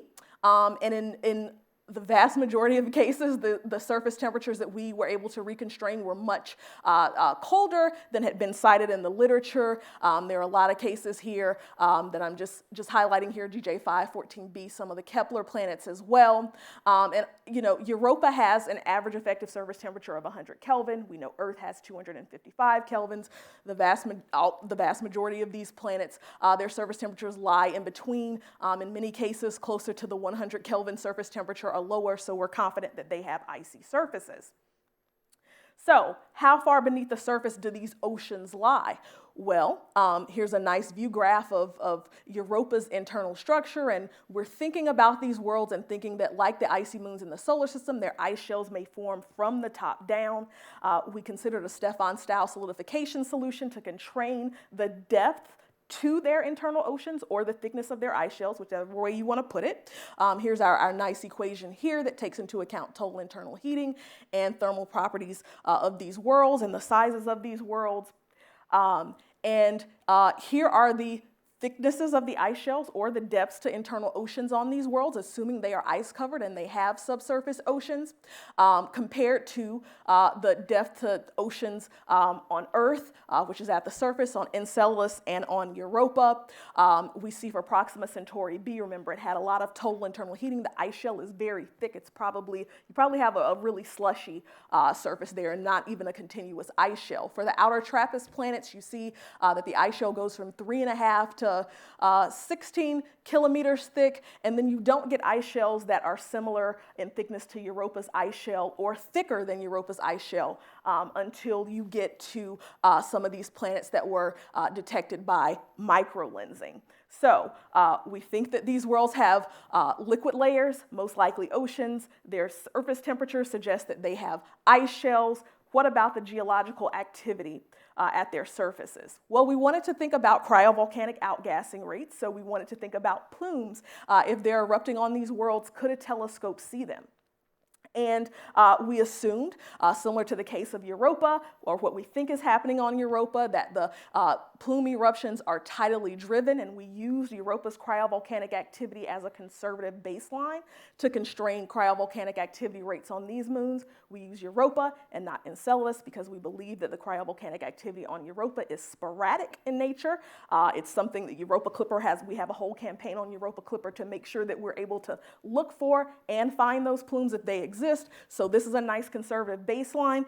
Here's our equation on the top right. We are comparing, we are looking for the mass outgassing rate of water vapor from these worlds, and we are using the tidal heating of these worlds, the tidal heating of these worlds, as an input parameter. We're also comparing them to the tidal heating of Europa and the outgassing of water vapor on Europa. And so we know that the outgassing rate of water vapor on Europa is about 2 times 10 to the 3 kilograms per second. When we use our handy equation, we see that Captain C and GJ514b are likely to have water vapor output that's similar to Europa. But when we look at TRAPPIST-1F, LHS1140b, and Proxima Cen-b, because they have so much internal heating because of their eccentricity values, they would output water vapor, if you do have this plume activity, 1 to 3 orders of magnitude greater than what we see on Europa. And so the next step is to figure out what would this look like if we were looking at it in spectra. What would outgassing look like? And we expect it to be temporally variable. We don't expect it to be, again, we're assuming that activity on these worlds would be sporadic as we see on Europa instead of continuous as we see on Enceladus. We unfortunately don't have those plots to show what it would look like in spectra. That's our next step. But what I just want to leave you with as I am really over time, is that these worlds, even though they are not in the Goldilocks zone, even though they are beyond the water ice line, they could be very astrobiologically significant. And if we could detect geysering activity with HWO on some of these worlds, that would suggest, again, that they have reservoirs of liquid water, whether there are lakes perched in the ice shell, subsurface oceans, or both. And you could have cycling of liquid water and energy. LHS1140b and Proxima Cen-b would have the most powerful geysers. They would also have the thinnest shells.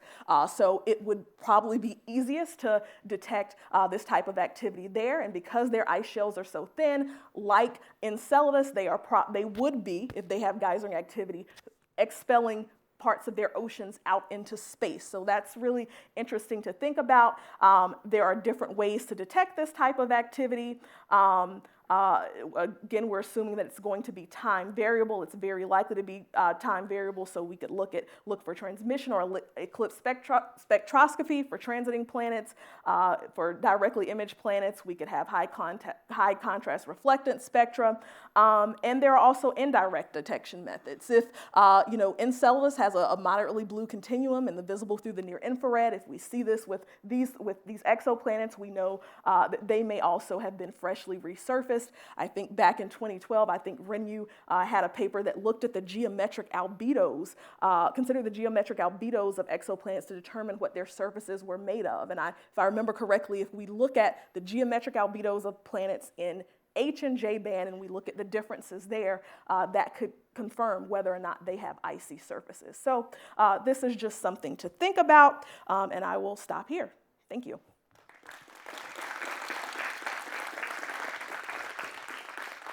We have time for maybe 1 or 2 questions for Lene.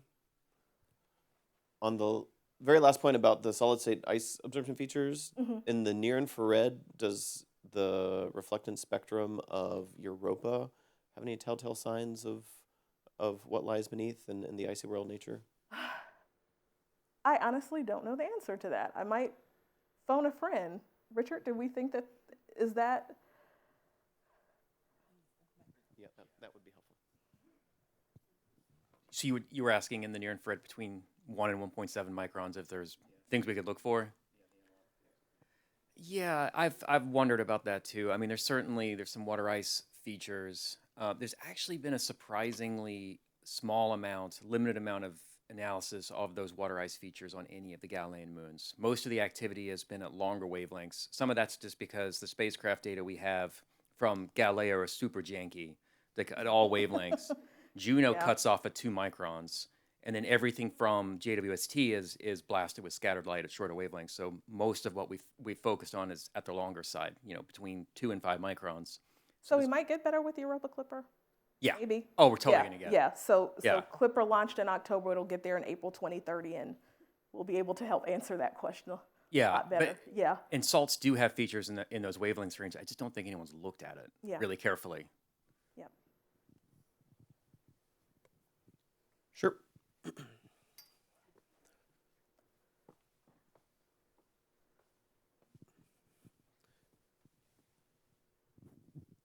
Hi, Laurel Berg from Georgia Tech. Hi.